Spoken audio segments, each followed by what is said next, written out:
കർത്താവിന്റെ അതിപരിശുദ്ധമായ നാമം വാഴ്ത്തപ്പെടുമാറാകട്ടെ. പിന്നെയും വചനദീപ്തി സാക്ഷി കൂടാരത്തിൽ നമുക്ക് ഒരു പ്രാവശ്യം കൂടി കടന്നു വരുവാൻ സ്വർഗത്തിലെ വലിയവനായ ദൈവം നമ്മുടെ ജീവിതത്തിൽ ഒരുക്കി തന്ന നല്ല സാവകാശത്തെ ഓർത്ത് ഞാൻ കർത്താവിന് സ്തോത്രം ചെയ്യുന്നു. ഈ സൂം പ്ലാറ്റ്ഫോമിലായിരിക്കുന്ന പ്രിയപ്പെട്ടവരും മറ്റ് ഇതര മീഡിയകളിലൂടെ ഈ സാക്ഷ്യം കേട്ടുകൊണ്ടിരിക്കുന്ന പ്രിയപ്പെട്ടവർക്കുമായിട്ട് ഞാൻ സ്തോത്രം ചെയ്യുന്നു. നമുക്ക് ഒരുമിച്ച് കർത്താവിന്റെ നാമത്തെ ഉയർത്തുവാൻ എത്രയോ ഒരു ഭാഗ്യമാണ് ഇന്ന് ദൈവം നമുക്ക് നൽകി തന്നത്. ആയിരങ്ങൾക്ക് ഈ ഭാഗ്യം ലഭിക്കാതെ ഈ ലോകത്തു നിന്ന് മാറ്റപ്പെടുമ്പോൾ സ്വർഗത്തിലെ വലിയവനായ ദൈവത്തിന്റെ സ്നേഹം അനുഭവിച്ചറിയുവാനും കർത്താവിനെ സ്തുതിപ്പാനും മഹത്വീകരിപ്പാനും കർത്താവ് നമ്മുടെ ജീവിതത്തിൽ ഒരുക്കി തന്ന സാവകാശം എത്ര വലിയതാണ്. കുഴിഞ്ഞ ചേറ്റിൽ കിടന്ന നമ്മെ, നാശകരമായ കുഴിയിൽ കിടന്ന നമ്മെ സ്നേഹിച്ച സ്നേഹം ഓർക്കുമ്പോൾ എത്രമാത്രം സ്തുതിച്ചാലും മതി വരികയില്ല. ഇന്ന് പകൽക്കാലത്തിങ്കിൽ നമുക്ക് ഒരുമിച്ച് ഈ സൂം പ്ലാറ്റ്ഫോമിൽ കടന്നു വരുവാൻ വലിയവനായ ദൈവം സഹായിച്ചല്ലോ. അപ്പോൾ തന്നെ നമ്മുടെ ക്ഷണം സ്വീകരിച്ച് നമ്മുടെ നടുവിൽ കടന്നു വന്ന പാസ്റ്റർ സജിത്ത് പുന്നൂസിനെ ഓർത്ത് ഞാൻ സ്തോത്രം ചെയ്യുന്നു. കർത്താവിന്റെ ദാസൻ ഇന്ന് ഈ സമയക്കാലം നമ്മോടൊത്ത് ജോയിൻ ചെയ്തിട്ടുണ്ട്. കർത്തദാസൻ വളരെ സന്തോഷത്തോടെയാണ് നമ്മുടെ ക്ഷണം സ്വീകരിച്ച് ഇന്ന് ഈ വചനദീപ്തി സാക്ഷി കൂടാരത്തിലേക്ക് കടന്നു വന്നിരിക്കുന്നത്. ഈ വചനദീപ്തി സാക്ഷി കൂടാരത്തിലായിരിക്കുന്ന പ്രിയപ്പെട്ടവർ കർത്തദാസനെ ഓർത്ത് പ്രാർത്ഥിക്കണമേ എന്ന് ദൈവനാമത്തിൽ ഞാൻ അപേക്ഷിക്കുന്നു. പ്രത്യേകാൽ വചനദീപ്തി സാക്ഷി കൂടാരത്തിന്റെ പ്രേക്ഷകരോട് എനിക്ക് പറയുവാനുള്ളത്, നമ്മുടെ സാക്ഷി കൂടാരത്തിൽ കടന്നു വരുന്ന എല്ലാ പ്രിയപ്പെട്ടവരെയും നിങ്ങൾ ഓർത്ത് പ്രാർത്ഥിക്കണമേ. അപ്പോൾ തന്നെ നിങ്ങൾക്ക് ഈ സാക്ഷ്യം അനുഗ്രഹമായി മാറിയെങ്കിൽ നിങ്ങളുടെ പ്രിയപ്പെട്ടവരിലേക്കൊക്കെ ഇതൊന്ന് ഷെയർ ചെയ്ത് കൊടുക്കുവാൻ മറന്നു പോകരുതേ എന്നും കർത്തനാമത്തിൽ ഞാൻ നിങ്ങളോട് അപേക്ഷിക്കുകയാണ്. ഒരു നിമിഷം കർത്താവിന്റെ ദാസനെ നമുക്ക് ഓർത്ത് പ്രാർത്ഥിക്കാം. ഞങ്ങളുടെ സ്വർഗീയ പിതാവേ, ഈ നല്ല സമയത്തിനായിട്ട് സ്തോത്രം ചെയ്യുന്നു. അനുഗ്രഹീതമായ നിമിഷം ഞങ്ങൾ ഒരുമിച്ച് അടുത്ത് വരട്ടെ കർത്താവേ. അപ്പാ, അങ്ങയുടെ പാദപീഠത്തിങ്കൽ ഞങ്ങൾ കടന്നു വരുമ്പോൾ ഞങ്ങളുടെ ജീവിതത്തിൽ എത്രമാത്രം അനുഗ്രഹങ്ങൾ പകർന്നു തന്നിട്ടുണ്ട് കർത്താവെ. ഈ അനുഗ്രഹത്തെ ഒക്കെയും ഓർത്ത് സ്തുതിക്കുവാനും മഹത്വീകരിപ്പാനും ഞങ്ങൾക്ക് ഭാഗ്യം തരുന്നല്ലോ. കർത്താവിന്റെ വരവ് ഏത് നേരത്തെന്ന് ഞങ്ങൾ അറിയുന്നില്ല, എങ്കിലും ഞങ്ങൾ ഒരുക്കമുള്ളവരായിരിക്കാൻ ഞങ്ങളെ സഹായിക്കണമേ. പ്രത്യേകമായി അങ്ങയുടെ അഭിഷിക്തനെ ഞങ്ങളുടെ കരങ്ങളിലേക്ക് ഏൽപ്പിക്കട്ടെ. വിളിച്ച് വേർതിരിച്ച നാൾ മുതൽ ഇന്ന് വരെയും അവിടുത്തെ മുന്തിരിത്തോപ്പിൽ അധ്വാനിക്കുവാൻ കർത്താവ് കൊടുത്ത കൃപകൾക്കായിട്ട് സ്തോത്രം. അനേക അനുഭവ സാക്ഷ്യങ്ങൾ തന്റെ ദാസന്റെ ജീവിതത്തിൽ നൽകി കൊടുത്തിട്ടുണ്ടല്ലോ കർത്താവെ. ആകയാൽ ഈ ദിവസങ്ങളിൽ കർത്തദാസനെ ആ സാക്ഷ്യങ്ങൾ പ്രസ്താവിക്കുവാനും ഈ സാക്ഷ്യങ്ങൾ കേൾക്കുന്ന, ഈ സാക്ഷ്യവാചകങ്ങൾ കേൾക്കുന്ന ഓരോ വ്യക്തി ജീവിതങ്ങൾക്കും ഇതൊരു അനുഗ്രഹമായി മാറുവാനുമായും അപ്പന്റെ കരങ്ങളിലേക്ക് സമർപ്പിച്ചുകൊണ്ട് പ്രാർത്ഥിക്കുന്നു കർത്താവെ. ഇന്നത്തെ പകലേറെ അനുഗ്രഹത്തിന് കാരണമാക്കേണ്ടതിനായിട്ട് പ്രാർത്ഥിക്കുന്നു. ഈ സാക്ഷ്യം ഈ സൂം പ്ലാറ്റ്ഫോമിലൂടെ ഇരുന്ന് കേൾക്കുന്ന പ്രിയപ്പെട്ടവരും ഇതര മീഡിയകളിലൂടെ ഈ സാക്ഷ്യം കേൾക്കുന്ന പ്രിയപ്പെട്ടവരും തുടർന്ന് നിങ്ങളുടെ യൂട്യൂബ് ചാനലിലൂടെ ഈ സാക്ഷ്യം കേൾക്കുന്ന പ്രിയപ്പെട്ടവർക്കുമായിട്ട് സ്തോത്രം. കർത്താവ് എല്ലാവരെയും അനുഗ്രഹിക്കണമേ. കർത്താവിന്റെ നാമം ഞങ്ങൾ ജയമെടുക്കുവാൻ ഇടയാക്കണം. കർത്താവിന്റെ നാമത്തിന്റെ മഹിമയ്ക്കായിട്ട് കർത്തദാസനെ കുടുംബത്തെ നിങ്ങൾ അനുഗ്രഹിച്ചു പ്രാർത്ഥിക്കുന്നു. നന്മകളാൽ നിറയ്ക്കും. പ്രാർത്ഥന കേട്ടതിനായിട്ട് സ്തോത്രം. യേശു ക്രിസ്തുവിന്റെ വിലയേറിയ നാമത്തിൽ തന്നെ ആമേൻ, ആമേൻ, ആമേൻ, ആമേൻ. പ്രൈസ് ദി ലോർഡ് പാസ്റ്ററെ. ഞങ്ങൾ സ്തോത്രം വചനദീപ്തി സാക്ഷി കൂടാരത്തിലേക്ക് പാസ്റ്ററെ വളരെ സ്നേഹത്തോടും ആദരവോടും കൂടി സ്വാഗതം ചെയ്യുന്നു. കർത്താവിന്റെ ദാസൻ എവിടെ നിന്നാണ് ജോയിൻ ചെയ്തിരിക്കുന്നതെന്ന് നമ്മുടെ പ്രേക്ഷകരുടെ അറിവിലേക്കായിട്ടൊന്ന് പറഞ്ഞിട്ട് കർത്താവിന്റെ ദാസന് സാക്ഷ്യങ്ങൾ തുടരാം. ദൈവത്തിന്റെ അതിപരിശുദ്ധ നാമം വാഴ്ത്തപ്പെടുമാറാകട്ടെ. ഇന്ന് സാക്ഷി കൂടാരത്തിലൂടെ എന്നെ ശ്രവിക്കുന്ന എല്ലാ മാന്യ ശ്രോതാക്കൾക്കും, അതുപോലെ ഇതിന് നേതൃത്വം കൊടുക്കുന്ന ദൈവകൃത്യ ദാസിക്കും ക്രിസ്തേശുവിലുള്ള എൻ്റെ സ്നേഹവന്ദനങ്ങളെ അറിയിക്കുന്നു. എൻ്റെ പേര് സജിത്ത് പുന്നൂസ്. ഞാൻ സ്വദേശം കേരളത്തിൽ കോട്ടയം, ഇന്ത്യയിൽ കേരളത്തിൽ കോട്ടയം ജില്ലയില് ചിങ്ങവനം എന്ന് പറയുന്ന സ്ഥലത്താണ്. ഞാൻ സ്തോത്രം എൻ്റെ അനുഭവം ഒന്ന് പങ്കുവെക്കുവാനായിട്ട് ഞാൻ ആഗ്രഹിക്കുന്നു. ഈ സാക്ഷി കൂടാരത്തിന്റെ ഈ പ്രവർത്തനങ്ങളെയൊക്കെ ഓർത്ത് ഞാൻ പ്രാർത്ഥിക്കാം.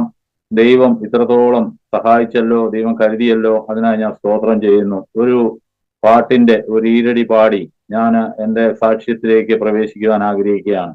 ആഴിയാഴത്തിൽ ഞാൻ കിടന്നു, ഊരിരുളെന്നെ മാറ പീഡിച്ചു. ആഴിയാഴത്തിൽ ഞാൻ കിടന്നു, ഊരിരുളെന്നെ മാറ പീഡിച്ചു. നാഥൻ തിരുകാരം തേടിയെത്തി, തന്റെ മാറോടു ചേർത്തണച്ചു. നാഥൻ തിരുകാരം തേടിയെത്തി, തന്റെ മാറോടു ചേർത്തണച്ചു. സർവ നന്മ നന്മകൾക്കും സർവദാനങ്ങൾക്കും അമരവിടമാമേശുവേ, സർവ നന്മകൾക്കും സർവദാനങ്ങൾക്കും ഉറവിടമാമെന്നേശുവേ, അങ്ങേ ഞാൻ സ്തുതിച്ചിടുന്നു ദിനവും പരനേ നന്ദിയാൽ. അങ്ങേ ഞാൻ സ്തുതിച്ചിടുന്നു ദിനവും പരനേ നന്ദിയാൽ. ദൈവത്തിന്റെ അതിപരിശുദ്ധ നാമം വാഴ്ത്തപ്പെടുമാറാകട്ടെ. സർവകൃപാലുവായ സർവദാനങ്ങളുടെയും സർവ നന്മകളുടെയും ഉറവിടമായ കർത്താവായ യേശു ക്രിസ്തുവിൽ കൂടിയുള്ള നന്മ അനുഭവിക്കുന്ന നമുക്കെല്ലാവർക്കും ദൈവം എല്ലാ നന്മകളാലും നമ്മെ നിറയ്ക്കട്ടെ എന്ന് സകല മഹത്വവും കരയറ്റുന്നു. ഇന്ന് സ്തോത്രം എന്നെ ശ്രവിക്കുന്ന എല്ലാവർക്കും ഒരിക്കൽ കൂടെ വന്ദനം പറയുകയാണ്. സ്തോത്രം. ഞാന് എൻ്റെ അനുഭവം ഒന്ന് പങ്കുവെക്കുമ്പോൾ തിരുവചനത്തിലെ ഒരു വാക്യമുണ്ട്.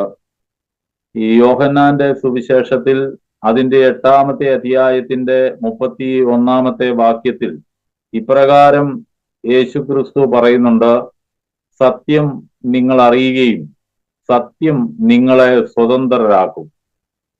വളരെ അർത്ഥവത്തായ ഒരു വചനഭാഗമാണ് ഇത്. ഇന്ന് ലോകത്തിലുള്ള സർവജനങ്ങളും മനസ്സിലാക്കിയിരിക്കേണ്ട ഒരു യാഥാർത്ഥ്യമാണ് ഈ വചനം. കാരണം സത്യം നിങ്ങൾ അറിയണം. യേശുക്രിസ്തു യഹൂദന്മാരോടാണ് ഇത് പറയുന്നതെങ്കിലും നമ്മോടുള്ള ബന്ധത്തിലും ഇത് എത്ര അർത്ഥവത്തായ കാര്യമാണെന്ന് നമ്മളൊന്ന് മനസ്സിലാക്കണം. കാരണം സത്യം അറിയാത്തതിൻ്റെതായിട്ടുള്ള പ്രശ്നങ്ങളാണ് ഇന്ന് ലോകത്ത് നടന്നുകൊണ്ടിരിക്കുന്നത്. നമുക്കറിയാം, ഇന്ന് മിഡിൽ ഈസ്റ്റില് പാലസ്തീൻ ആ മണ്ണിൽ ഇന്ന് ഇസ്രായേലും തൻ്റെ അതിർത്തി പ്രദേശങ്ങളിലുള്ള എല്ലാ രാജ്യങ്ങളും ഒക്കെയായിട്ട് അവിടുത്തെ സംഘടനകളും ഒക്കെയായിട്ട് അങ്ങോട്ടും ഇങ്ങോട്ടും വലിയ പ്രശ്നങ്ങൾ നേരിട്ടുകൊണ്ടിരിക്കുകയാണ്. അനേകരും മരണപ്പെട്ടുകൊണ്ടിരിക്കുകയാണ്. വലിയ പ്രതിസന്ധിയിലൂടെയാ മിഡിൽ ഈസ്റ്റ് കടന്നുപോയിക്കൊണ്ടിരിക്കുന്നത്. പക്ഷെ ഇപ്പോൾ ഈ സമയത്ത് യേശു ക്രിസ്തു എത്ര അർത്ഥവത്തായ കാര്യമാണ് പറഞ്ഞിരിക്കുന്നത്: സത്യം നിങ്ങൾ അറിയണം. യെരൂശലേമേ യെരൂശലേമേ, കോഴി തന്റെ കുഞ്ഞുങ്ങളെ ചിറകിൻ മറവിൽ സൂക്ഷിക്കുന്നത് പോലെ എനിക്ക് സൂക്ഷിക്കാൻ മനസ്സായിരുന്നു, നിങ്ങൾക്കോ മനസ്സില്ല. ആ ഒരു സത്യമാണ്. അതുപോലെയാണ് ഇന്ന് ലോകത്തിലുള്ള സകല ആൾക്കാരും. നമുക്കറിയാം, 1947 ഇന്ത്യ ഒരു സ്വതന്ത്ര രാഷ്ട്രമാകുന്നത്. അതിനു മുമ്പ് വരെ ഒരു അടിമത്തിന്റെ കീഴിലായിരുന്നു. ബ്രിട്ടീഷുകാരുടെ അടിമത്തത്തിലായിരുന്നു ഇന്ത്യ ഭരിച്ചുകൊണ്ടിരുന്നത്. ഒരാളുടെ അടിമയായി നിൽക്കുമ്പോൾ ആ അടിമത്തം എന്താണെന്ന് നമ്മൾക്കൊന്ന് മനസ്സിലാക്കുന്നത് വളരെ ചിന്തിക്കേണ്ട കാര്യമാണ്. ഒരടിമയായി ഒരാൾക്ക് അടിമയായി നിൽക്കുക എന്ന് പറഞ്ഞാൽ, ആ അടിമത്തത്തിൽ നിന്ന് എന്ന് പറഞ്ഞാൽ ഈ അടിമയായിരിക്കുന്ന ആൾക്ക് ഒരിക്കലും സ്വാതന്ത്ര്യത്തോടെ ഒന്നും ചെയ്യാൻ പറ്റത്തില്ല. കാരണം അവനെ അടിമപ്പെടുത്തിയിരിക്കുന്ന ആരാണോ അവന്റെ അടിമത്തത്തിന് കീഴില്ല. അവൻ പറയണം, മറ്റൊരാൾ പറയണം ഇവൻ എന്ത് ചെയ്യണമെന്നുള്ളത്. അപ്പോൾ അദ്ദേഹത്തിന്റെ തീരുമാനം അനുസരിച്ച് ഇദ്ദേഹത്തിന് എന്തെങ്കിലും ചെയ്യാൻ പറ്റുമോ? ഇങ്ങനെ അടിമയായിരുന്ന ഒരു വ്യക്തിത്വത്തിലായിരുന്നു ഞാനും ഒരു കാലത്ത്. അതുപോലെ ഇന്ന് നമുക്കറിയാം, ലോകത്തിലുള്ള അനേക ആൾക്കാരും ഇതുപോലെ അടിമത്തത്തിന്റെ കീഴില്ല.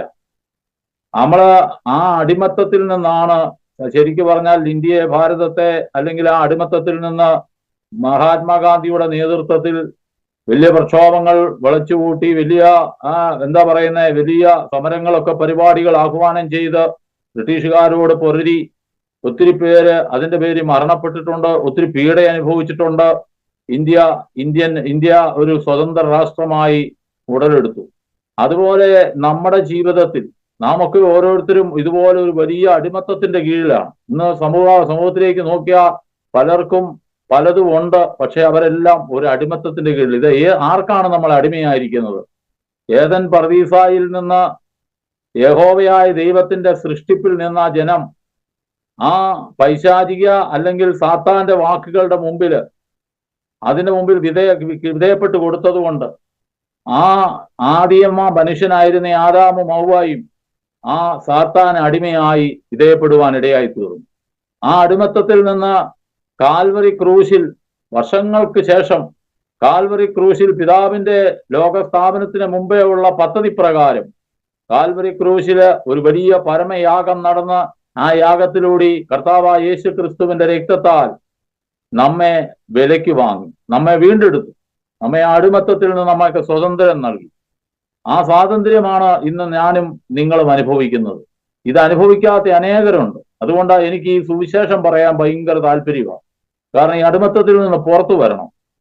ഒരടിമ അതുവരെ നമ്മൾ ആരായിരുന്നു? യേശു ക്രിസ്തുവിന്റെ രക്തത്താൽ വീണ്ടെടുക്കപ്പെടുന്നത് വരെ ഈ ലോകത്തിന്റെ ശക്തിയായിരുന്ന പൈശാചിക ശക്തിക്ക് വിധേയപ്പെട്ട് അവന് കീഴ്പ്പെട്ട് നിന്ന ഒരു കാലഘട്ടമായിരുന്നു. നമുക്കറിയാം,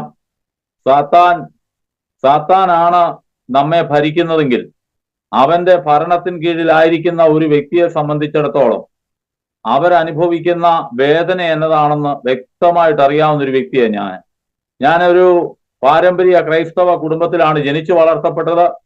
എൻ്റെ മാതാവും പിതാവും ഞങ്ങൾ 3 സഹോദരന്മാരുണ്ടായിരുന്നു. എൻ്റെ പിതാവ് ഒരു വലിയ മദ്യപാനിയായിരുന്നു. അദ്ദേഹം ബിസിനസ്സൊക്കെ ചെയ്യുമായിരുന്നു. പല ബിസിനസ്സുകളും പരാജയപ്പെട്ടു. ഒത്തിരി ഭൂസ്വത്തുകളൊക്കെ ഉണ്ടായിരുന്നു. ആ ഭൂസ്വത്തുകളെല്ലാം അദ്ദേഹം മദ്യപാനത്തിന്റെ പരിണതഫലമായിട്ട് വിൽക്കുവാൻ ഇടയായി തീർന്നു. അങ്ങനെ എൻ്റെ ജീവിതത്തില് ഒത്തിരി തകർന്നു പോയ ഒരു അനുഭവമായിരുന്നു. ഒരു 45 വയസ്സായപ്പോൾ എൻ്റെ പിതാവ് ഈ ലോകത്ത് നിന്ന് മാറ്റപ്പെടുവാൻ ഇടയായി തീർന്നു.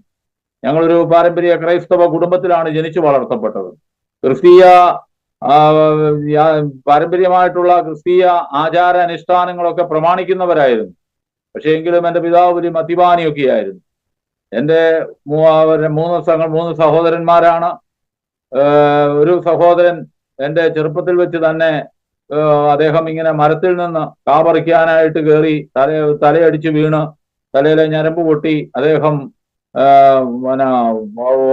ഹോസ്പിറ്റലിലൊക്കെ അഡ്മിറ്റായി ഒരു സൈഡ് പാരലൈസ് ആയി 8 വർഷം ജീവിച്ചിരുന്ന് അദ്ദേഹം പിന്നെ ഈ ലോകത്തോട് ഇവിടെ പറഞ്ഞു.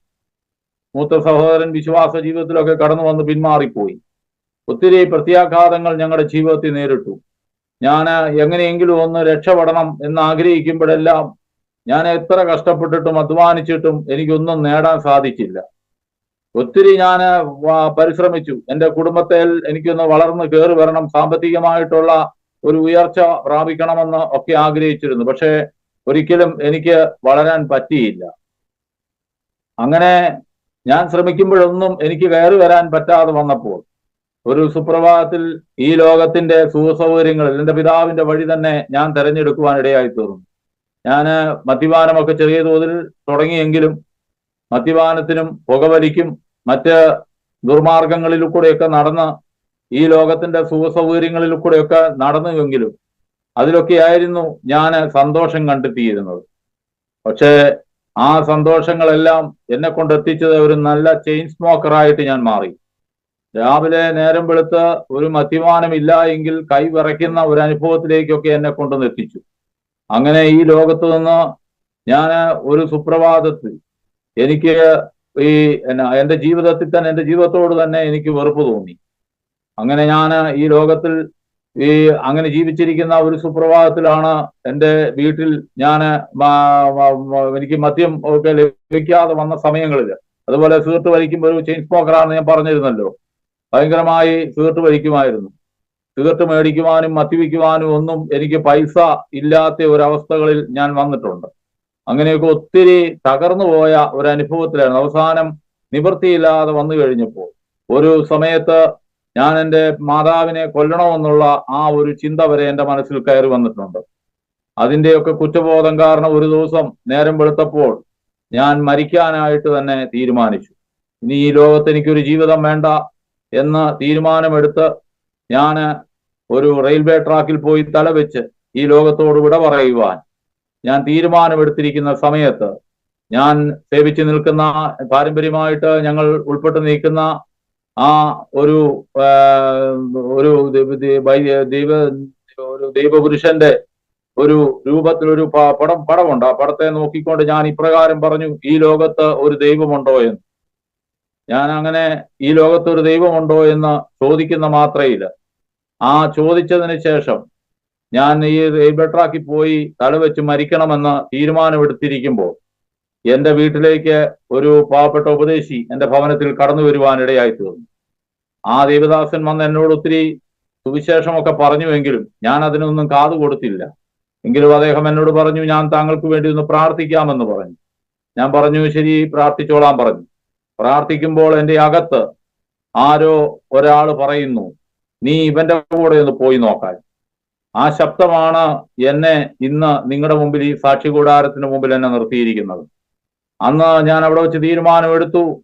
അന്ന് വലിയ പള്ളി, 12,000 പേര് കൂടുന്ന കുടുംബങ്ങളുള്ള വലിയ പള്ളിയിലാണ് ഞങ്ങൾ പൊക്കോണ്ടിരുന്നതെങ്കിലും ഒരു ചെറിയ ഒരു വീടിനകത്ത്, ഒരു വാടക വീടിനകത്ത് 3 കുടുംബം 4 കുടുംബത്തോളമുള്ള ഒരു ചെറിയ കൂട്ടായ്മ. ആ കൂട്ടായ്മയിലേക്ക് പോകാൻ ഞാൻ നിർബന്ധിതനായി. ഞാൻ ആ കൂട്ടായ്മയിലേക്ക് പോയി. അവിടെ ചെന്നപ്പോൾ ആ കൂട്ടായ്മയിലെ സന്തോഷവും അവിടുന്ന് അവരുടെ ആ മുഖത്തെ തേജസ്സും ഒക്കെ എന്നെ വളരെ ആകർഷിച്ച ഒരു സംഭവമാണ്. അവിടെ ചെന്ന് ഞാൻ ആ കൂട്ടായ്മയിലിരുന്ന് ആ കൂട്ടായ്മയിൽ തുടർന്നു പോകുവാൻ എനിക്ക് താല്പര്യം തോന്നി. ആ കൂട്ടായ്മയിൽ പോയതിന്റെ പരിണത ഫലമായിട്ട് എന്റെ ജീവിതത്തിൽ നിന്ന് എന്റെ ജീവിതത്തെ മാറ്റിമറിക്കുവാൻ ഇടയായി തീർന്നു. തിരുവചനം ഇപ്രകാരം പറയുന്നു, സങ്കീർത്തനത്തിൽ ഇങ്ങനൊരു വാക്യമുണ്ട്. ഇപ്രകാരം പറയുന്നു, ഒരു മനുഷ്യന്റെ വഴി യഹോവയ്ക്ക് പ്രസാദം തോന്നിയാൽ യഹോവ അവന്റെ ഗമനം സ്ഥിരമാക്കുന്നു. നല്ല ഒരു ഈ സത്യം അറിഞ്ഞപ്പോൾ, ഈ മാർഗത്തിലേക്ക് ഞാൻ വന്നപ്പോൾ എന്റെ ജീവിതത്തിൽ എനിക്ക് ദൈവത്തിന്റെ പ്രവൃത്തി എന്താണെന്ന് എനിക്ക് മനസ്സിലാക്കുവാൻ ഇടയായി തീർന്നു. അങ്ങനെ ഞാൻ ഈ മാർഗത്തിൽ കടന്നു വന്ന് അന്ന് മുതൽ ഞാൻ കൂട്ടായ്മയോടുള്ള ബന്ധത്തിൽ പോകുവാൻ തുടങ്ങി. അന്ന് സ്നാനപ്പെട്ടൊന്നുമില്ല. പിന്നെ ഞാൻ അതിനു മുമ്പ് ഞാൻ ഈ രക്ഷയുടെ ഈ അനുഭവത്തിൽ വരുന്നതിന് മുമ്പ് ഞാൻ വൈകുന്നേരം ജോലിയൊക്കെ കഴിഞ്ഞാൽ, കുളിയൊക്കെ കഴിഞ്ഞിട്ട് കവലയിൽ പോയി, ജംഗ്ഷനിൽ പോയി ഇരിക്കുന്ന ഒരു പതിവുണ്ടായിരുന്നു. അവിടെ കൂട്ടുകാരുമായി ഒന്നിച്ചിരിക്കുകയും വൈകിട്ട് മദ്യപിക്കുകയും ഒക്കെ ചെയ്യുന്ന ഒരു രീതി ഉണ്ടായിരുന്നു. പക്ഷെ ഈ രക്ഷയുടെ അനുഭവത്തിൽ വന്നു കഴിഞ്ഞപ്പോൾ ഞാൻ അന്ന് മുതൽ പിന്നെ ഞാൻ ആ കൂട്ടുകാരുടെ ഇടയിൽ പോയിരിക്കുന്ന ഒരു സ്വഭാവം അങ്ങോട്ട് പോകാൻ എൻ്റെ മനസ്സ് അനുവദിക്കുന്നില്ലായിരുന്നു. എന്നെ ആരോ നിയന്ത്രിക്കുന്നുണ്ട്. ഞാൻ കുളി കഴിഞ്ഞാൽ ഉടനെ തന്നെ പാസ്റ്ററിന്റെ അരികിലേക്കാണ് പോകുന്നത്. ആ ഉപദേശിയിൽ അങ്ങോട്ടാണ് പോകുന്നത്. അവിടെ പോയി ഇരിക്കുമായിരുന്നു. അവിടെ ഇരിക്കുന്നതും ആ ഉപദേശിയോടുകൂടെ ചേർന്ന് നിൽക്കുന്നതുമായിരുന്നു എനിക്ക് വളരെ സന്തോഷം തോന്നിയത്. എനിക്കൊരു കാര്യം അറിയാം, പരിശുദ്ധാത്മാവാണ് ആ ജീവിതത്തിലേക്ക്, എൻ്റെ ജീവിതത്തിലേക്ക് കടന്നു വന്നതെന്നുള്ളത് പിന്നീട് എനിക്ക് മനസ്സിലാക്കുവാനിടയായി തീർന്നു. അതിന്റെ കാരണം, ഞാൻ ഈ വചനം ഇങ്ങനെ പറയുന്നുണ്ട്, പരിഹാസികളുടെ ഇരിപ്പിടത്ത് ഇരിക്കരുതെന്ന്. 1-ാം സങ്കീർത്തനത്തിൽ പറയുന്നു, ദുഷ്ടന്മാരുടെ ആലോചന പ്രകാരം നടക്കാതെയും പാപികളുടെ വഴിയിൽ നിൽക്കാതെയും പരിഹാസികളുടെ ഇരിപ്പിടങ്ങളിൽ ഇരിക്കാതെയും യഹോവയുടെ ന്യായപ്രമാണത്തിൽ സന്തോഷിച്ച് അവന്റെ ന്യായപ്രമാണത്തെ രാപകൽ ധ്യാനിക്കുന്ന മനുഷ്യൻ ഭാഗ്യവാൻ. അവൻ ആറ്റരികത്ത് നട്ടിരിക്കുന്നതും തക്ക കാലത്ത് ഫലം കായ്ക്കുന്നതും ഇല വാടാത്തതുമായ വൃക്ഷം പോലെ ഇരിക്കും. അവൻ ചെയ്യുന്നതൊക്കെയും സാധിക്കും. അപ്പോൾ ആ വചനമാണ് ജീവിതത്തിൽ എന്നെ മാറ്റിമറിച്ചിരിക്കുന്നത്. അതായത് ഞാൻ പിന്നെ പരിഹാസികളുടെ ഇരിപ്പിടത്ത് പോയി ഇരുന്നിട്ടില്ല. പിന്നെ ഞാൻ പോയി ഇരിക്കുന്നത് ഈ വചനത്തിന്റെ അടുത്താണ്. ഈ ഉപദേശിയുടെ അരികെ പോയിരിക്കുക. അവിടെ നിന്ന് വചനങ്ങളെ കേൾക്കും. നമുക്ക് യേശുക്രിസ്തുവിനെ കുറിച്ച് കേട്ടാലും, യേശുക്രിസ്തു യെരൂശലേം ദേവാലയത്തിൽ പുരോഹിതന്മാരുടെ അരികിൽ ഇരിക്കുകയാണ്. സ്തോത്രം. അവിടെ വചനം മനസ്സിലാക്കുകയും അതിനോട് ചേർന്നിരിക്കുന്നതായിട്ട് നമ്മൾ വായിക്കുന്നുണ്ട്. അതുപോലെ തന്നെ നമുക്കറിയാം, ഈ വചനത്തോടുള്ള ബന്ധത്തിൽ പിന്നെ നമുക്കറിയാം, ഒരു ഭൂതം ബാധിച്ചിരുന്ന മനുഷ്യൻ, അവന് സുബോധം വന്നപ്പോൾ അവന്റെ അകത്തു നിന്ന് ആ ഭൂതാത്മാവ് പോയി കഴിഞ്ഞപ്പോൾ, പൈശാചിക ശക്തി അവന്റെ ജീവിതത്തിൽ നിന്ന് പോയി അവനെ അടിമപ്പെടുത്തിയിരിക്കുന്ന ആ അടിമത്വത്തിൽ നിൽക്കുന്ന അവനെ ആരാണോ ആ വ്യക്തിയെ അടിമപ്പെടുത്തിയിരിക്കുന്നത്, അവന്റെ ജീവിതത്തിൽ നിന്ന് ആ ശക്തി, പരിശുദ്ധാത്മാവിന്റെ ശക്തി കൊണ്ട്, യേശുക്രിസ്തുവിലുള്ള ശക്തി കൊണ്ട് ആ പൈശാചിക ശക്തി അവന്റെ ജീവിതത്തിൽ നിന്ന് മാറ്റിവിട്ടപ്പോൾ, അവനിൽ നിന്ന് ഇറങ്ങിപ്പോയി കഴിഞ്ഞപ്പോൾ ഇവന് സുബോധം വരുന്നതായിട്ട് നമ്മൾ വായിക്കുന്നുണ്ട്. ഇവൻ പിന്നെ വസ്ത്രം ധരിക്കുന്നതായിട്ട് വായിക്കുന്നുണ്ട്. ഇവൻ പിന്നെ യേശുക്രിസ്തുവിന്റെ കാൽക്കലാണ് ഇരിക്കുന്നത്. അപ്പോൾ യേശുക്രിസ്തുവിനോട് ചേർന്ന് നിൽക്കുന്നതായിട്ടാണ് കാണുന്നത്. യേശുക്രിസ്തു എന്ന് പറയുന്നത് ദൈവവചനമാണ്. യേശുക്രിസ്തു വചനമാണ്. പിന്നെ അവൻ പരിഹാസികളുടെ ഇരിപ്പിടത്തല്ല, ആ കല്ലറയിലല്ല പിന്നെ അവൻ പോയിരിക്കുന്നത്. അവൻ പോയിരിക്കുന്നത് യേശുക്രിസ്തുവിന്റെ അടുത്താണ്. സ്തോത്രം. അങ്ങനെയാണെങ്കിൽ എനിക്ക് മനസ്സിലായ ഒരു കാര്യം, ഞാൻ അങ്ങനെ ആ കൂട്ടായ്മയോടുള്ള ബന്ധത്തിൽ അങ്ങനെ പോകാനിടയായി തീർന്നു. പിന്നെ എൻ്റെ ജീവിതത്തിൽ തന്നെ മാറ്റങ്ങൾ വരാൻ തുടങ്ങി. എനിക്ക് ഒരു കാര്യം മനസ്സിലായി, ഈ പരിശുദ്ധാത്മാവിന്റെ ശക്തിയാണ് ജീവിതത്തിൽ നമ്മെ സ്തോത്രം നിയന്ത്രിച്ചു കൊണ്ടിരിക്കുന്നത്. ഞാന് അത് കഴിഞ്ഞ് പിന്നീട് ഞാൻ എൻ്റെ ജീവിതത്തില് എനിക്ക് ഈ പരിശുദ്ധാത്മാവാണ് എൻ്റെ ജീവിതത്തെ നിയന്ത്രിക്കുന്നെന്നുള്ളത് എനിക്ക് മനസ്സിലായ ഒരു സംഭവം കൂടെ ഞാൻ ഇതിനോട് ചേർന്ന് പറയാൻ ആഗ്രഹിക്കുകയാണ്.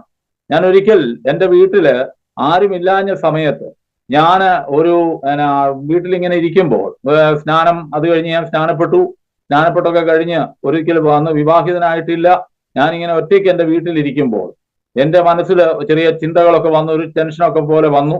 അങ്ങനെ ടെൻഷൻ വന്നപ്പോൾ ഉടനെ പെട്ടെന്ന് എൻ്റെ മനസ്സിൽ തോന്നി, ഞാനെന്നാ ഒരു സിഗരറ്റ് ഒന്ന് വലിച്ചാൽ കൊള്ളാമെന്ന് എൻ്റെ മനസ്സിൽ തോന്നി.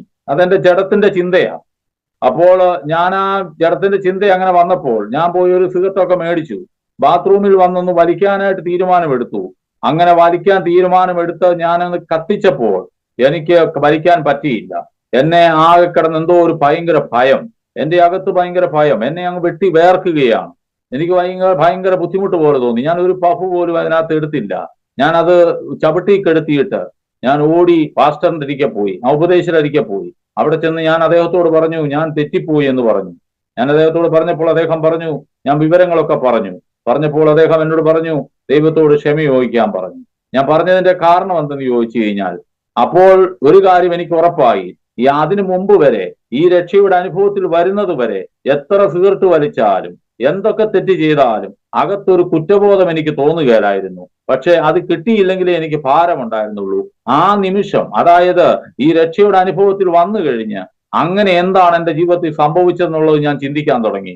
ഒരു കാര്യം എനിക്ക് ഉറപ്പാണ്, അന്ന് ഈ ലോകത്തൊരു ദൈവമുണ്ടോ എന്ന് ഞാൻ ചോദിക്കുമ്പോൾ, റെയിൽവേ ട്രാക്കിലേക്ക് പോകാൻ തീരുമാനമെടുക്കുമ്പോൾ എന്റെ അകത്ത് വന്നത് പരിശുദ്ധാത്മാവാണ്, ആ ദൈവമാണ് പിന്നെ എന്നെ നിയന്ത്രിക്കുന്നത്. ഒരു കാര്യം എനിക്ക് ഉറപ്പാ, ഞാൻ നേരത്തെ ആർക്കാണോ ഞാൻ അടിമപ്പെട്ടിരുന്നത്, ആ അടിമത്തത്തിൽ നിന്ന് യേശുക്രിസ്തുവിന്റെ ശക്തി, ദൈവത്തിന്റെ ആത്മാവ് എന്റെ അകത്ത് വന്നപ്പോൾ എന്നെ രൂപാന്തരപ്പെടുത്തുവാൻ ഇടയായി തീർന്നു. അതുകൊണ്ടാണ് തിരുവചനം ഇങ്ങനെ പറയുന്നത്. പൗലോസ് ഗലാത്യർക്ക് എഴുതിയ ലേഖനത്തിൽ ഇങ്ങനെ പറയുന്നുണ്ട്, കൊരിന്ത്യർക്ക് എഴുതിയ ലേഖനത്തിൽ ഇങ്ങനെ പറയുന്നുണ്ട്, ഒരുവൻ ക്രിസ്തുവിലായാൽ അവൻ പുതിയ സൃഷ്ടിയായി.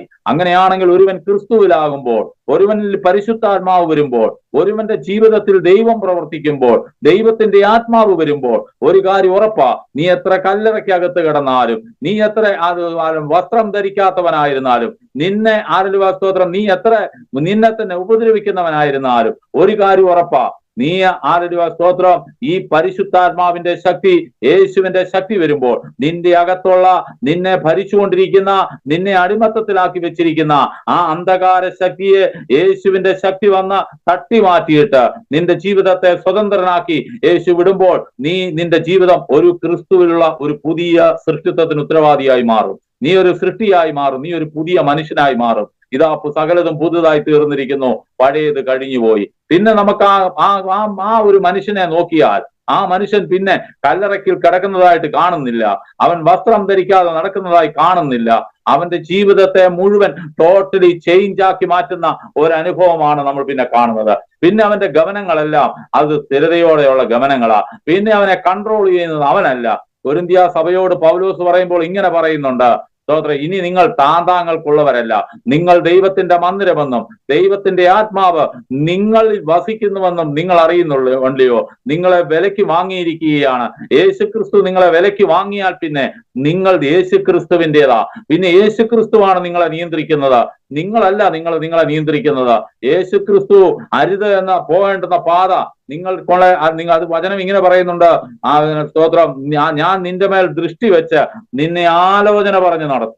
നീ പോകേണ്ടുന്ന വഴി അവൻ കാണിച്ചു. നീ ഇടത്തോട്ടോ വലത്തോട്ടോ തിരിയുമ്പോൾ വഴി ഇതാകുന്നു, ഇതിലെ പൊക്കോളാനുള്ള ശബ്ദം പുറയിൽ നിന്ന് കേൾപ്പിക്കും. അങ്ങനെ പരിശുദ്ധാത്മാവിലുള്ള ഒരു ജീവിതമാണ് യഥാർത്ഥ ക്രൈസ്തവ ജീവിതം എന്നുള്ള കാര്യം എന്റെ ജീവിതത്തിൽ കൂടെ എനിക്ക് മനസ്സിലാക്കിയെടുക്കുവാനിടയായി തീർന്നു.